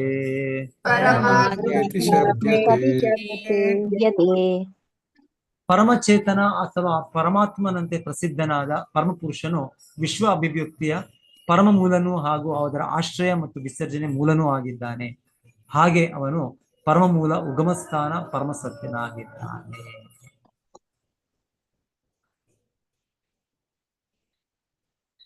ಯಾರಾದ್ರೂ ಭಾವಾರ್ಥ ಓದ್ತೀರಾ? ಓದಿ. ಹರೇ ಕೃಷ್ಣ ಪ್ರಭುಜಿ. ಓದಿ ಪ್ರಭುಜಿ. ಭಾವಾರ್ಥ ಶೀಲ ಪ್ರಭುಪಾದರಿಗೆ ಜಯವಾಗಲಿ. ಸಕಲ ಶಕ್ತಿಗಳ ಪರಮ ಮೂಲಕ್ಕೆ ಪರ್ಯಾಯ ಅರ್ಥಗಳನ್ನು ಶ್ರೀಮದ್ ಭಾಗವತದ ಪ್ರಾರಂಭದಲ್ಲಿಯೇ ಹೀಗೆ ವಿವರಿಸಲಾಗಿದೆ. ಜನ್ಮಾದಸ್ಯ ಯತ ವದಂತಿ ತತ್ತತ್ವವೇದಸ್ ತತ್ವಂ ಯಜ್ಞಾನಂ ಅದ್ವಯಂ ಬ್ರಹ್ಮೇತಿ ಪರಮಾತ್ಮೇತಿ ಭಗವಾನ್ ಇತಿ ಶಬ್ದ್ಯತೆ. ಪರಬ್ರಹ್ಮ, ಪರಮಾತ್ಮ ಅಥವಾ ಭಗವಾನ್ ಎಂದೂ ಕೂಡ ಎಲ್ಲ ಶಕ್ತಿಗಳ ಪರಮ ಮೂಲಕ್ಕೆ ಸೇರಿವೆ. ಇತಿ ಎಂದು ಈ ಶ್ಲೋಕದಲ್ಲಿ ಬಳಸಲಾಗಿರುವ ಪದವು ಪರ್ಯಾಯ ಪದವನ್ನು ಪೂರ್ಣ ಮಾಡುತ್ತದೆ ಮತ್ತು ಭಗವಾನ್ ಎಂಬುದನ್ನು ಸೂಚಿಸುತ್ತದೆ. ಮುಂದಿನ ಶ್ಲೋಕಗಳಲ್ಲಿ ಇದನ್ನು ಇನ್ನಷ್ಟು ವಿವರಿಸಲಾಗುತ್ತದೆ. ಭಗವಾನ್ ಎಂದರೆ ಅಂತಿಮವಾಗಿ ಶ್ರೀಕೃಷ್ಣನೆಂದು ಅರ್ಥ. ಏಕೆಂದರೆ ಶ್ರೀಮದ್ ಭಾಗವತವು ಆಗಲೇ ದೇವೋತ್ತಮ ಪರಮ ಪುರುಷನೆಂದು ಶ್ರೀಕೃಷ್ಣನೆಂದು ಒಪ್ಪಿಕೊಂಡಿದೆ. ಕೃಷ್ಣಸ್ತು ಭಗವಾನ್ ಸ್ವಯಂ, ಸಕಲ ಶಕ್ತಿಗಳ ಮೂಲ ಅಥವಾ ಸಾರ ಸರ್ವಸ್ವನು ಪರಮ ಸತ್ಯನಾಗಿದ್ದಾನೆ. ಅವನನ್ನು ಪರಂಬ್ರಹ್ಮ ಮೊದಲಾಗಿ ಕರೆಯಲಾಗಿದೆ ಮತ್ತು ಭಗವಾನ್ ಎಂಬುದು ಪರಮ ಸತ್ಯದ ಕೊನೆಯ ಮಾತಾಗಿದೆ. ಭಗವಾನ್ ಎಂಬುದು ನಾರಾಯಣ, ವಿಷ್ಣು, ಪುರುಷರಂತಹ ಪರ್ಯಾಯ ಪದಗಳಿಂದ ಕೂಡಿದ್ದರೂ ಅಹಂ ಸರ್ವಸ್ಯ ಪ್ರಭವೋ ಮತ್ತಃ ಸರ್ವಂ ಪ್ರವರ್ತತೆ ಇತ್ಯಾದಿಯಾಗಿ ಭಗವದ್ಗೀತೆಯಲ್ಲಿ ದೃಢಪಡಿಸಿದಂತೆ ಅಂತಿಮ ಸಿದ್ಧಾಂತ ಕೃಷ್ಣನೇ ಆಗಿದ್ದಾನೆ. ಇಷ್ಟಲ್ಲದೆ ಶ್ರೀಮದ್ ಭಾಗವತವು ಭಗವಂತನ ವನ್ಯವತಾರವಾಗಿ ಶ್ರೀಕೃಷ್ಣನ ಪ್ರತಿನಿಧಿಯಾಗಿದೆ. ಹರೇ ಕೃಷ್ಣ. ಮುಂದೆ ಓದ್ಲ ಪ್ರಭುಜಿ. ಕೃಷ್ಣೇ ಸ್ವಧಾಮೋಪಗತೆ ಧರ್ಮ ಜ್ಞಾನಾದಿಭಿಃ ಸಹ ಕಲೌ ದೃಶಾಂ ಏಷಃ ಪುರಾಣ ಅರ್ಕೋ ಅಧುನೋದಿತಃ. ಭಾಗವತ 1:3-43. ಹೀಗೆ ಸಾಮಾನ್ಯ ತೀರ್ಮಾನದಂತೆ ಸಕಲ ಶಕ್ತಿಗಳ ಅಂತಿಮ ಆಕರ ಶ್ರೀಕೃಷ್ಣನಾಗಿದ್ದಾನೆ ಮತ್ತು ಕೃಷ್ಣ ಎನ್ನುವ ಪದವು ಆ ಅರ್ಥವನ್ನೇ ಸೂಚಿಸುತ್ತದೆ. ಕೃಷ್ಣ ಅಥವಾ ಕೃಷ್ಣ ವಿಜ್ಞಾನವನ್ನು ವಿವರಿಸಲು ಶ್ರೀಮದ್ ಭಾಗವತವು ರಚಿತವಾಗಿದೆ. ಶ್ರೀಮದ್ ಭಾಗವತದ ಪ್ರಥಮ ಸ್ಕಂದದಲ್ಲಿ ಸೂತ ಮುನಿಗಳು ಮತ್ತು ಶೌನಕರಂತಹ ಮಹರ್ಷಿಗಳ ಪ್ರಶ್ನೆ ಉತ್ತರಗಳಿಂದ ಈ ಸತ್ಯವು ಸೂಚಿತವಾಗಿದೆ. ಈ ಸ್ಕಂದದ ಮೊದಲ ಮತ್ತು 2ನೇ ಅಧ್ಯಾಯಗಳಲ್ಲಿಯೂ ಇದನ್ನು ವಿವರಿಸಲಾಗಿದೆ. 3ನೇ ಅಧ್ಯಾಯದಲ್ಲಿ ಈ ವಿಷಯವು ಹೆಚ್ಚು ವಿಶದವಾಗಿದೆ. 4ನೇ ಅಧ್ಯಾಯದಲ್ಲಿ ಅದು ಇನ್ನೂ ಹೆಚ್ಚು ಸ್ಪಷ್ಟವಾಗಿದೆ. 2ನೇ ಸ್ಕಂದದಲ್ಲಿ ಪರಮ ಸತ್ಯನನ್ನು ದೇವೋತ್ತಮ ಪುರುಷನೆಂದು ಹೇಳಿ ಮತ್ತಷ್ಟು ಮಹತ್ವ ನೀಡಲಾಗಿದೆ ಮತ್ತು ಪರಮಪ್ರಭು ಶ್ರೀಕೃಷ್ಣನು ಸೂಚಿತನಾಗಿದ್ದಾನೆ. ನಾವು ಈಗಾಗಲೇ ಚರ್ಚಿಸಿದಂತೆ 4 ಶ್ಲೋಕಗಳಲ್ಲಿ ಶ್ರೀಮದ್ ಭಾಗವತದ ಸಾರಾಂಶವು ಸ್ಪಷ್ಟ ಹಾಗೂ ಸಂಕ್ಷಿಪ್ತವಾಗಿದೆ. ಈ ದೇವೋತ್ತಮ ಪರಮಪುರುಷನನ್ನು ಅಂತಿಮವಾಗಿ ಬ್ರಹ್ಮನು ತನ್ನ ಬ್ರಹ್ಮ ಸಂಹಿತೆಯಲ್ಲಿ ಈಶ್ವರ ಪರಮಃ ಕೃಷ್ಣ ಸಚ್ಚಿದಾನಂದ ವಿಗ್ರಹ ಎಂದು ದೃಢಪಡಿಸಿದ್ದಾನೆ. ಶ್ರೀಮದ್ ಭಾಗವತದ ತೃತೀಯ ಸ್ಕಂದದಲ್ಲಿ ಅದು ಸಿದ್ಧಾಂತವಾಗಿದೆ. ಶ್ರೀಮದ್ ಭಾಗವತದ 10 ಮತ್ತು 11ನೇ ಸ್ಕಂದಗಳಲ್ಲಿ ಈ ಪೂರ್ಣ ವಿಚಾರವನ್ನು ವಿಸ್ತಾರವಾಗಿ ವಿವರಿಸಲಾಗಿದೆ. ಸ್ವಯಂಭೂ ಮನ್ವಂತರ ಮತ್ತು ಚಾಕ್ಷುಷ ಮನ್ವಂತರಗಳಂತಹ ಮನುಗಳ ಬದಲಾವಣೆಯ ಅಥವಾ ಮನ್ವಂತರದ ವಿಚಾರದಲ್ಲಿ ಶ್ರೀಮದ್ ಭಾಗವತದ 3ನೆಯ, 4ನೆಯ, 5ನೆಯ, 6ನೆಯ ಮತ್ತು 7ನೇ ಸ್ಕಂದಗಳಲ್ಲಿ ಚರ್ಚಿಸಿದಂತೆ ಶ್ರೀಕೃಷ್ಣನು ಸೂಚಿತರಾಗಿದ್ದಾನೆ. 8ನೇ ಸ್ಕಂದದಲ್ಲಿ ವೈವಸತ್ವ ಮನ್ವಂತರವು ಇದೇ ವಿಷಯವನ್ನು ಪರೋಕ್ಷವಾಗಿ ವಿವರಿಸುತ್ತದೆ ಮತ್ತು 9ನೇ ಸ್ಕಂದದಲ್ಲಿ ಇದೇ ತಾತ್ಪರ್ಯವಿದೆ. 12ನೆಯ ಸ್ಕಂದದಲ್ಲಿ ವಿಶೇಷವಾಗಿ ಭಗವಂತನ ವಿವಿಧ ಅವತಾರಗಳ ಸಂಬಂಧದಲ್ಲಿ ಇದನ್ನೇ ಮತ್ತಷ್ಟು ವಿವರಿಸಲಾಗಿದೆ. ಹೀಗೆ ಶ್ರೀಮದ್ ಭಾಗವತದ ಸಂಪೂರ್ಣ ಅಧ್ಯಯನದಿಂದ ಶ್ರೀಕೃಷ್ಣನೇ ಅಂತಿಮ ಸಾರ ಸರ್ವಸ್ವ ಅಥವಾ ಸಕಲ ಶಕ್ತಿಗಳ ಅಂತಿಮ ಆಕರವೆಂದು ತೀರ್ಮಾನಿಸಲಾಗಿದೆ ಮತ್ತು ಆರಾಧಕರ ಶ್ರೇಣಿಗೆ ಅನುಗುಣವಾಗಿ ನಾಮಕರಣಗಳ ಸೂಚನೆಗಳನ್ನು ನಾರಾಯಣ, ಬ್ರಹ್ಮ, ಪರಮಾತ್ಮ ಇತ್ಯಾದಿಯಾಗಿ ಬೇರೆ ಬೇರೆಯಾಗಿ ವಿವರಿಸಬಹುದು. ಹರೇ ಕೃಷ್ಣ ಪ್ರಭುಜಿ, ಧನ್ಯವಾದ.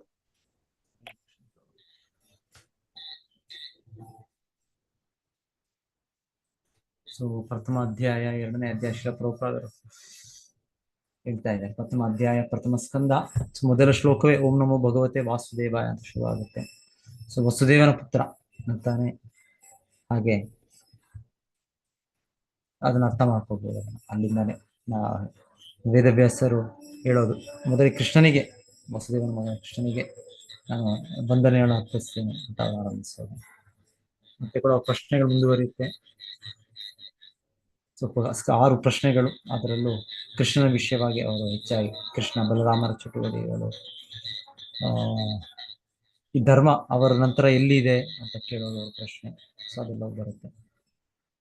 ಮತ್ತೆ 2ನೇ ಇದರಲ್ಲಿ ಉತ್ತರ, ಆ ಋಷಿಗಳ ಉತ್ತರವಾಗಿ ಸುತ ಗೋಸ್ವಾಮಿಗಳು ಹೇಳೋದು ಅದೆಲ್ಲ ಬರುತ್ತೆ. ಈ ಕೃಷ್ಣ ಸ್ವಧಾಮುಖತೆ ಅದು 2ನೇ ಇದರಲ್ಲಿ ಅಧ್ಯಾಯದಲ್ಲಿ ಬರುತ್ತೆ. 2ನೇ ಅಧ್ಯಾಯ, 3ನೇ ಅಧ್ಯಾಯದಲ್ಲಿ ಕೃಷ್ಣನು ಎಲ್ಲ ಅವತಾರಗಳ ಮೂಲ ಅಂತ ಬರೋದಿದೆ. ಇದೆಲ್ಲ ಪ್ರಥಮ ಸ್ಕಂದದಲ್ಲಿ ಇದೆಲ್ಲ. ಸೊ ಭಾಗವತದ ಉದ್ದಕ್ಕೂ ಸೊ ಇದರ ಶ್ರೀಕೃಷ್ಣನ ಮೂಲ, ಆದಿಮೂಲ ಶ್ರೀಕೃಷ್ಣನ ಅಂದರೆ ಎಲ್ಲ ವಿಸ್ತರಣೆಗಳು ಬರೋದು, ಎಲ್ಲ ಅವತಾರಗಳು ಬರೋದು. ಸೊ ಈ ಶ್ರೀಲ ಪ್ರಭುಪಾದರು ಭಾವಾರ್ಥದಲ್ಲಿ ಹೇಳ್ತಾ ಇದ್ದಾರೆ. ಇನ್ನೆಲ್ಲಿ ಇದು 2ನೇ ಸ್ಕಂದದಲ್ಲಿ ಎಲ್ಲಿ ಯಾರ ಮೇಲೆ ಬರುತ್ತೆ, ಎಲ್ಲೆಲ್ಲಿ ಹೇಳ್ತಾರೆ ಗೊತ್ತಾ?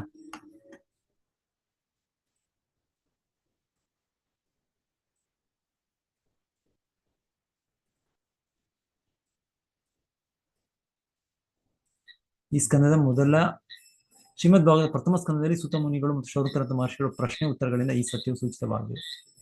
ಏನು ಸತ್ಯ? ಹೀಗೆ ಸಾಮಾನ್ಯ ತೀರ್ಮಾನದಂತೆ ಸಕಲ ಶಕ್ತಿಗಳ ಅಂತಿಮ ಆಕಾರ ಶ್ರೀಕೃಷ್ಣನಾಗಿದ್ದಾನೆ ಮತ್ತು ಕೃಷ್ಣ ಎನ್ನುವ ಪದವು ಈ ಅರ್ಥವನ್ನೇ ಸೂಚಿಸುತ್ತದೆ. ಕೃಷ್ಣ ಅಥವಾ ಕೃಷ್ಣ ವಿಧಾನ ವಿವರಿಸುವ ಶ್ರೀಮದ್ ಭಾಗವತವು ರಚಿತವಾಗಿದೆ. ಶ್ರೀಮದ್ ಭಾಗವತ ಪ್ರಥಮ ಸ್ಕಂದದಲ್ಲಿ ಸುತ ಮುನಿಗಳು ಮತ್ತು ಶೌನಕಾದಿ ಮಹರ್ಷಿಗಳ ಪ್ರಶ್ನೆ ಉತ್ತರಗಳಿಂದ ಈ ಸತ್ಯವು ಸೂಚಿತವಾಗಿದೆ. ಈ ಸ್ಕಂದದ ಮೊದಲ ಮತ್ತು 2ನೇ ಅಧ್ಯಾಯಗಳು. ಸೊ ಮೊದಲ ಅಧ್ಯಾಯ ಅವರ ಪ್ರಶ್ನೆಗಳು, 2ನೇ ಅಧ್ಯಾಯ ಅವರ ಉತ್ತರ ಆರಂಭ ಆಗುತ್ತೆ. ಇದನ್ನು ವಿವರಿಸಲಾಗಿದೆ. 3ನೇ ಅಧ್ಯಾಯದಲ್ಲೂ ಈ ವಿಷಯವು ಹೆಚ್ಚು ವಿಶದವಾಗಿದೆ. ಸೊ ಕೃಷ್ಣನ ಆದಿಮೂಲ ಎಲ್ಲ ಅವತಾರಗಳು ಅದ ಅಧ್ಯಾಯದ ಹೆಸರು ಕೊಟ್ಟಿದ್ದಾರೆ. ಮತ್ತೆ ಅಲ್ಲಿ ಈತೆ ಚಾಂಶ ಕಲಾಪುಂಸಾಂ ಕೃಷ್ಣಸ್ತು ಭಗವಾನ್ ಸ್ವಯಂ ಇಂದ್ರಾರಿ ವ್ಯಾಕರಣ ಲೋಕೆ ಮೃದಯಂತಿ ಯುಗೆ ಯುಗೆ. ಆ ಶ್ಲೋಕದಲ್ಲೇ ಬರೋದು. ಅಧ್ಯಾಯದ 4ನೇ ಅಧ್ಯಾಯದಲ್ಲಿ ಅದು ಇನ್ನೂ ಹೆಚ್ಚು ಸ್ಪಷ್ಟವಾಗಿದೆ. ಸೊ 4ನೇ ಅಧ್ಯಾಯ ಏನು? ಭಾಗವತ 4ನೇ ಅಧ್ಯಾಯ ಪ್ರಥಮ ಸ್ಕಂದದ್ದು.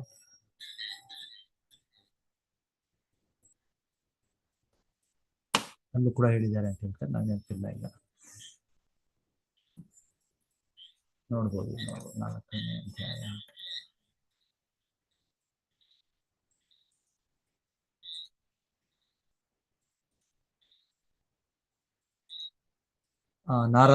ನಾರದರ ಆಗಮನ 4ನೇ ಅಧ್ಯಾಯ.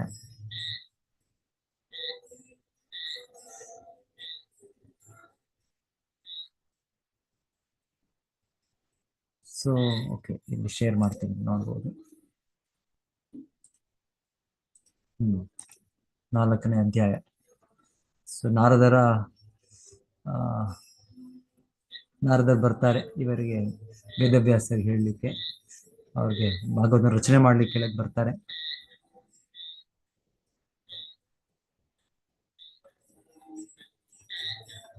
ಸೊ ಅವರು ವೇದವ್ಯಾಸರು ಒಂದು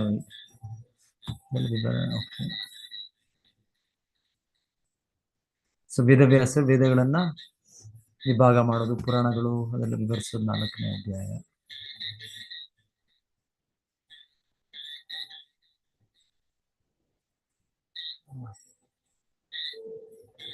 ಓಕೆ, ನೋಡೋಣ. ಮತ್ತೇನು ಮತ್ತೆ ಶ್ರೀಪ್ರಭುಪಾದ ಹೇಳ್ತಾರೆ 5ನೇ ಪ್ರಥಮ 2ನೇ ಸ್ಕಂದದಲ್ಲಿ ಪರಮ ಸತ್ಯವನ್ನು ದೇವತಾ ಪುರುಷ ಹೇಳಿ ಮತ್ತಷ್ಟು ಮಾತನಾಡೋಣ. ಓಕೆ, ಇವಾಗ 10ನೇ ಇದ್ರಲ್ಲೇ 9 ಹೇಳಿದ್ದಾರೆ, ಈ 10 ಪ್ರತ್ಯೇಕವಾಗಿ ಹೇಳ್ತಾರೆ.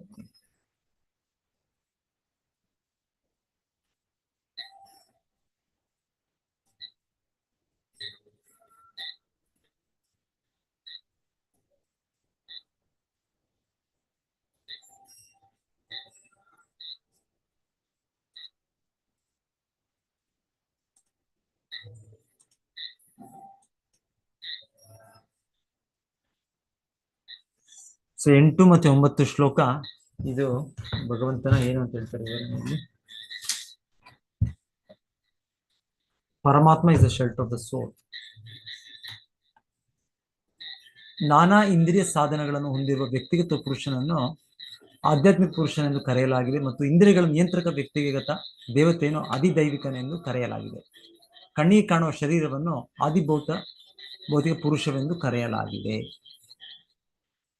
ಸೊ ನಮ್ಮ ಇಂದ್ರಿಯಗಳಿವೆ, ಸೊ ಇದರ ನಿಯಂತ್ರಕರು ದೇವತೆಗಳಿದ್ದಾರೆ. ನಾವು ಜೀವಿಗಳು, ಅವರು ಜೀವಿಗಳು. ನಾವು ಕಂಟ್ರೋಲ್ಡ್ ಆದರೆ ಅವರು ನಮಗೆ ನಮ್ಮ ನಿಯಂತ್ರಣದಲ್ಲಿಲ್ಲ. ನಮ್ಮ ಇಂದ್ರಿಯ ನಾವು ಸುಖವನ್ನು ಪಡೀಲಿಕ್ಕೆ, ನಮ್ಮ ಸ್ವತಂತ್ರ ಜೀವನ ಅನುಭವಿಸಲಿಕ್ಕೆ ಇಂದ್ರಿಯಗಳು ನಮಗೆ ಬೇಕು. ಆದರೆ ಇದಕ್ಕೂ ಕೂಡ ಇದರಲ್ಲಿ ಪುಣ್ಯ ಜೀವಿಗಳಿಗೆ ಅದರ ನಿಯಂತ್ರಣವನ್ನು ಕೊಟ್ಟಿದೆ. ಸೊ ಕೆಳಮಟ್ಟದ ನಾವು ಜೀವಿಗಳು, ನಮ್ಮನ್ನು ಆಧ್ಯಾತ್ಮಿಕ ಅಂತ ಹೇಳ್ತಾರೆ.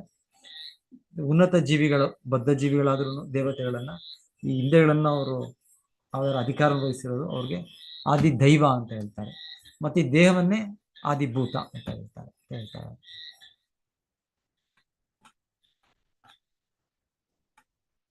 ವಿವಿಧ ಜೀವಿಗಳ ಸಂಬಂಧದಲ್ಲಿ ಮೇಲೆ ಹೇಳಿದ 3 ಹಂತಗಳು ಪರಸ್ಪರ ಅವಲಂಬಿಗಳಾಗಿವೆ. ಒಂದು ಇಲ್ಲದಾಗ ಇನ್ನೊಂದನ್ನು ತಿಳಿಯಲಾಗುವುದಿಲ್ಲ. ಆದರೆ ಆಶ್ರಯನಂತೆ ಅವರಲ್ಲಿ ಪ್ರತಿಯೊಂದನ್ನು ಕಾಣುವ ಪರಮಪ್ರಭು ಸರ್ವಸ್ವತಂತ್ರನಾಗಿದ್ದಾನೆ. ಆದ್ದರಿಂದ ಅವನು ಪರಮ ಆಶ್ರಯನಾಗಿದ್ದಾನೆ.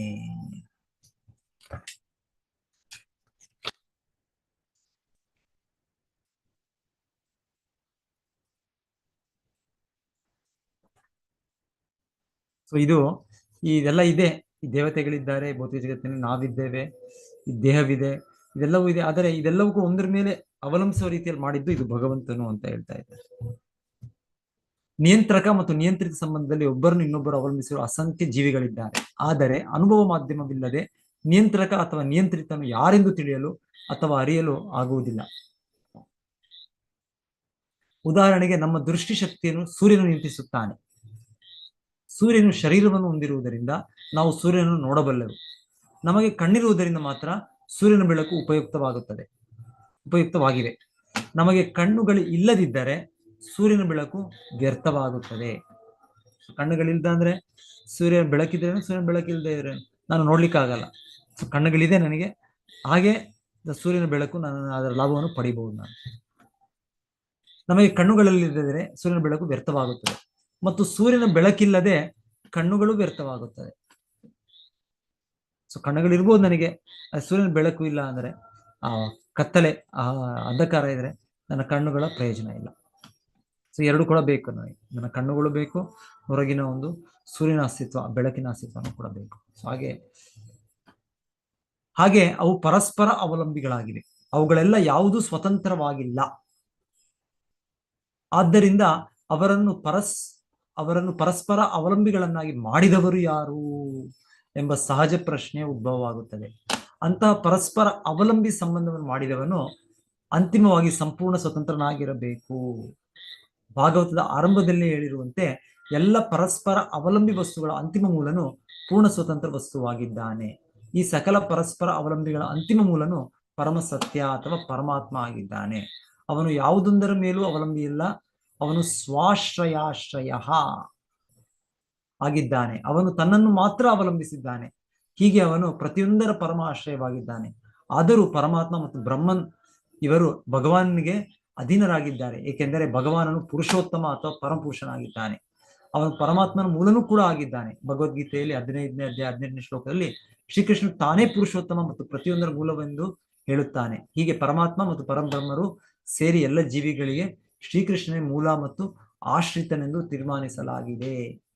ಜೀವಾತ್ಮ ಮತ್ತು ಪರಮಾತ್ಮನ ನಡುವೆ ವ್ಯತ್ಯಾಸವಿಲ್ಲವೆಂದು ಒಪ್ಪಿಕೊಂಡರೂ ಕೂಡ ಭೌತಿಕ ಶಕ್ತಿಯ ಮಾಯೆಯಿಂದ ಮುಕ್ತನಾಗಲು ಜೀವಾತ್ಮನು ಪರಮಾತ್ಮನ ಮೇಲೆ ಅವಲಂಬಿತನಾಗಿದ್ದಾನೆ. ವ್ಯಕ್ತಿಯು ಮಾಯಾಶಕ್ತಿಯ ಹಿಡಿತದಲ್ಲಿರುತ್ತಾನೆ. ಆದ್ದರಿಂದ ಪರಮಾತ್ಮನೊಂದಿಗೆ ಗುಣಾತ್ಮಕವಾಗಿ ಒಂದೇ ಆಗಿದ್ದರೂ ಅವನು ಜಡದೊಂದಿಗೆ ತನ್ನನ್ನು ಗುರುತಿಸಿಕೊಳ್ಳುವ ಭ್ರಾಂತಿಯಲ್ಲಿರುತ್ತಾನೆ. ನೈಜ ಜೀವನದ ಈ ಭ್ರಾಮಕ ಕಲ್ಪನೆಯಿಂದ ಹೊರಬರಲು ಜೀವಾತ್ಮನು ಪರಮಾತ್ಮನೊಡನೆ ತಾನು ಅಖಂಡನೆಂದು ತಿಳಿಯಲು ಅವನನ್ನು ಅವಲಂಬಿಸಬೇಕಾಗುತ್ತದೆ. ಈ ಅರ್ಥದಲ್ಲಿಯೂ ಸಹ ಪರಮಾತ್ಮನು ಪರಮಾಶ್ರಯನಾಗಿದ್ದಾನೆ. ಆ ವಿಚಾರದಲ್ಲಿ ಸಂದೇಹವೇ ಇಲ್ಲ.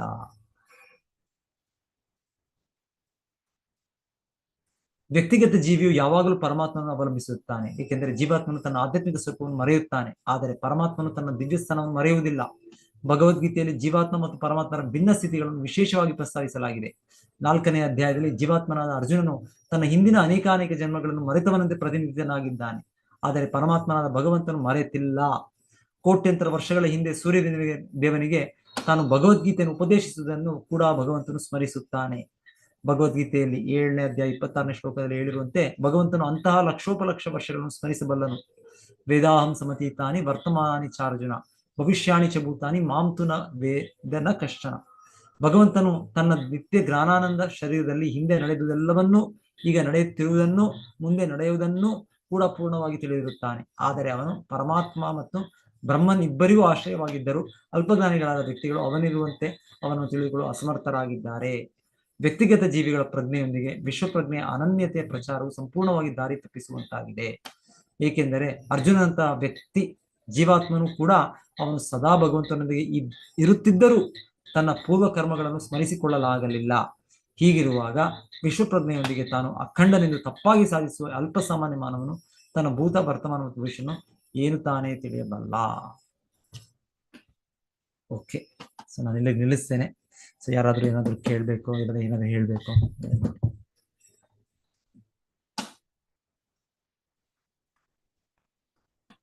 ಸೊ ನಾನು ಇನ್ನೊಂದು ಇವ್ರದ್ದು ರೆಕಮೆಂಡ್ ಮಾಡ್ತೇನೆ ನಿಮಗೆ, ಭೂರಿಜನ ಪ್ರಭು ಶಿಲಾ ಪ್ರಭುಪಾದರ ಡಿಸೈಪಲ್. ಸೊ ಅವ್ರದ್ದು ಲೆಕ್ಚರ್ ಇದೆ, ನಾನು ಅದರದ್ದೇ ನೋಡಿ ಅದನ್ನ ಹೇಳಕ್ ಪ್ರಯತ್ನ ಪಟ್ಟೆ. ಅದನ್ನು ಮೋಸ್ಟ್ ಶೇರ್ ಮಾಡ್ತೇನೆ ನಾನು, ಅದರ ಲಿಂಕು. ಶ್ರೀಮದ್ ಭಾಗವತಂ ಕ್ಲಾಸ್ ಓವರ್ ವ್ಯೂ ಇದಿದೆ ಅವ್ರದ್ದು. 9 ಶ್ಲೋಕಗಳು ಅವರು ಚೆನ್ನಾಗಿ ಮಾಡಿದ್ದಾರೆ. ಸೊ ನೀವು ಮತ್ತೆ ಡೈರೆಕ್ಟ್ ನೇರವಾಗಿ ಕೂಡ ಅಲ್ಲಿಂದ ಕೇಳ್ಬೋದು.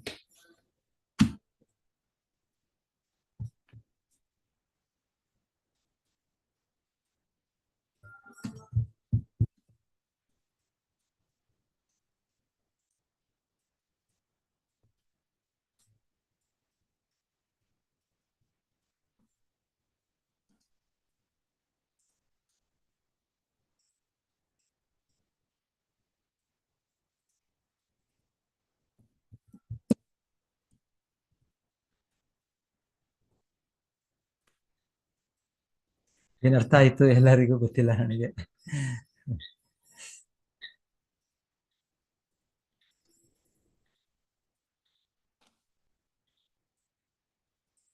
ಸಂಸ್ಕೃತ ಪದಗಳು. ಸೊ ನಾವು ಮತ್ತೆ ಓದಿದ್ರೆ ಇದು ಉಳಿಯುತ್ತೆ ನಮಗೆ. ಸರ್ಗ, ವಿಸರ್ಗ, ಮತ್ತೆ ಏನಿತ್ತಿಲ್ಲಿ ಸರ್ಗ, ವಿಸರ್ಗ, ಸ್ಥಾನ, ಪೋಷಣ, ಊತಿ, ಉತಯ, ಮನ್ವಂತರ, ಈಶಾನುಕಥ, ನಿರೋಧ, ಮುಕ್ತಿ ಮತ್ತೆ ಆಶ್ರಯ. ಇದು 10 ಲಕ್ಷಣಗಳು, ಭಾಗವತದ 10 ವಿಷಯಗಳು ಅಂತ ಹೇಳ್ತಾ ಇರೋದು. 9 ವಿಷಯಗಳು. ಆಧ್ಯಾತ್ಮಿಕ ಪುರುಷ ಮತ್ತೆ ಆದಿಭೌತಿಕ ಪುರುಷ. ಆದಿಭೌತಿಕ ಪುರುಷ ಅಂದ್ರೆ ದೇಹ ಅಂತ ಹೇಳ್ತಾ ಇದ್ದಾರೆ. ಶಿಲಾ ಪ್ರಭುಪಾದ ಕೊಟೇಶನ್ ಅನ್ನು ಕೊಡ್ತಾ ಇದ್ದಾರೆ ಭಾವಾರ್ಥದಲ್ಲಿ. ಈ ದೇಹವನ್ನು ಕೂಡ ಪುರುಷ ಅಂತ ಹೇಳ್ತಾರೆ ಒಂದ್ ಕಡೆ ವೇದಗಳಲ್ಲಿ ಅಂತ ಹೇಳ್ತಾ ಇದ್ದಾರೆ. ಮತ್ತೆ ಇಲ್ಲಿ ನಾನಾ ಇಂದ್ರಿಯಗಳ ಸಾಧನಗಳನ್ನು ಹೊಂದಿರುವ ವ್ಯಕ್ತಿಗತ ಪುರುಷನನ್ನು ಆಧ್ಯಾತ್ಮಿಕ ಪುರುಷ, ಎರಡು ಒಂದೇ ಅರ್ಥ ಆಗುದಿಲ್ವಾ ಪ್ರಭು? ಇಲ್ಲ, ದೇವತೆಗಳು ಅಂತ ಅದನ್ನ ವಿಭಿನ್ನವಾಗಿ ಹೇಳ್ತಾ ಇದ್ದಾರೆ. ಅದನ್ನ ಆದಿದೈವ ಅನ್ನೋದು. ದೇವತೆಗಳಿಗೆ ಆದಿದೈವಿಕ ಅಂತ ಹೇಳಿದ್ದಾರೆ, ದೈವಕ ಅಂತ ಹೇಳ್ತಾ ಇದ್ದಾರೆ. ಆದಿದೈವಿಕಳಿದ್ದಾರೆ, ಅವ್ರು ಕಂಟ್ರೋಲ್ ಮಾಡ್ತಾ ಇದ್ದಾರೆ ಎಲ್ಲ ಜೀವಿಗಳು. ಆದಿಭೌತಿಕ ಪುರುಷ ಒಂದೇ ಅರ್ಥ ಬರ್ತಾರೆ ಕಾಣುತ್ತೆ. ಅಲ್ಲ, ಆದಿಭೌತಿಕ ಅದೇ ಅವ್ರಿಗೆ ದೇಹ ಗೊತ್ತಿಲ್ಲ ನನಗೆ ಏನು ಅಂತ, ಅದನ್ನ ಇಲ್ಲಿ ಹೇಳ್ತಾ ಇಲ್ಲ ಇಲ್ಲಿ. ಹಾಗೆ ನಮಗೆ ಆದಿ ದೈವ ಪುರುಷಕ್ಕೆ ದೇಹವಾಗಿ ಹೇಳ್ತಾ ಇದ್ದಾರೆ. ಅವ್ರಿಗೂ ದೇಹ ಇದೆ, ನಮ್ಮ ರೀತಿ ಅಷ್ಟು ಸೂಕ್ಷ್ಮ ಸ್ಥೂಲ ದೇಹ ಇಲ್ಲ, ಸೂಕ್ಷ್ಮ ಇದೆ ಅವ್ರಿಗೆ, ದೇವತೆಗಳಿಗೆ. ಆದ್ರೂ ದೇಹ ಇದೆ ಅವರಿಗೆ, ಭೌತಿಕ ದೇಹ ಇದೆ ಅವ್ರಿಗೆ.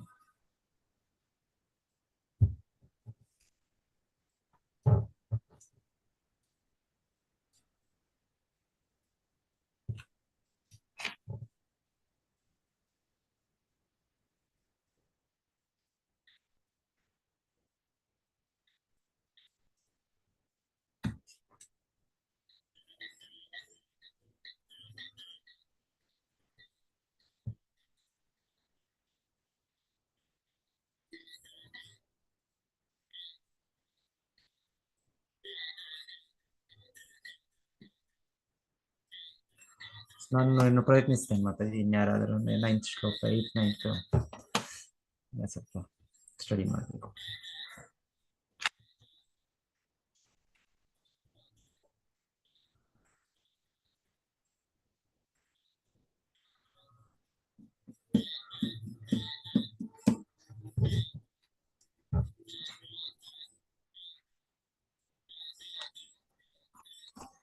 ಓಕೆ ಮಾತಾಜಿ, ಇನ್ನೊಂದು ನಮಗೆ ಸ್ವಲ್ಪ ಸಹಾಯ ಬೇಕು. ಈ ಭಕ್ತಿಶಾಸ್ತ್ರಿ ಕ್ಲಾಸಸ್ ಸ್ವಲ್ಪ ಕರೆಕ್ಷನ್ ಮಾಡಬೇಕಾಗುತ್ತೆ. ಸೊ ಕೆಲವು ಜನ ನೀವೆಲ್ಲರೂ ಭಕ್ತಿಶಾಸ್ತ್ರಿಯನ್ನು ಮುಗಿಸಿದ್ದೀರಾ ನೀವು. ಸೊ ಯಾರು ಫ್ರೀ ಇರ್ತೀರಾ, ಸೊ ದಯವಿಟ್ಟು ನಮಗೆ ಸ್ವಲ್ಪ ಕರೆಕ್ಷನ್ ಮಾಡೋದಿದೆ. ನನಗೆ ಅನ್ಸುತ್ತೆ ಬೆಟರ್ ಇಬ್ರಿಬ್ರು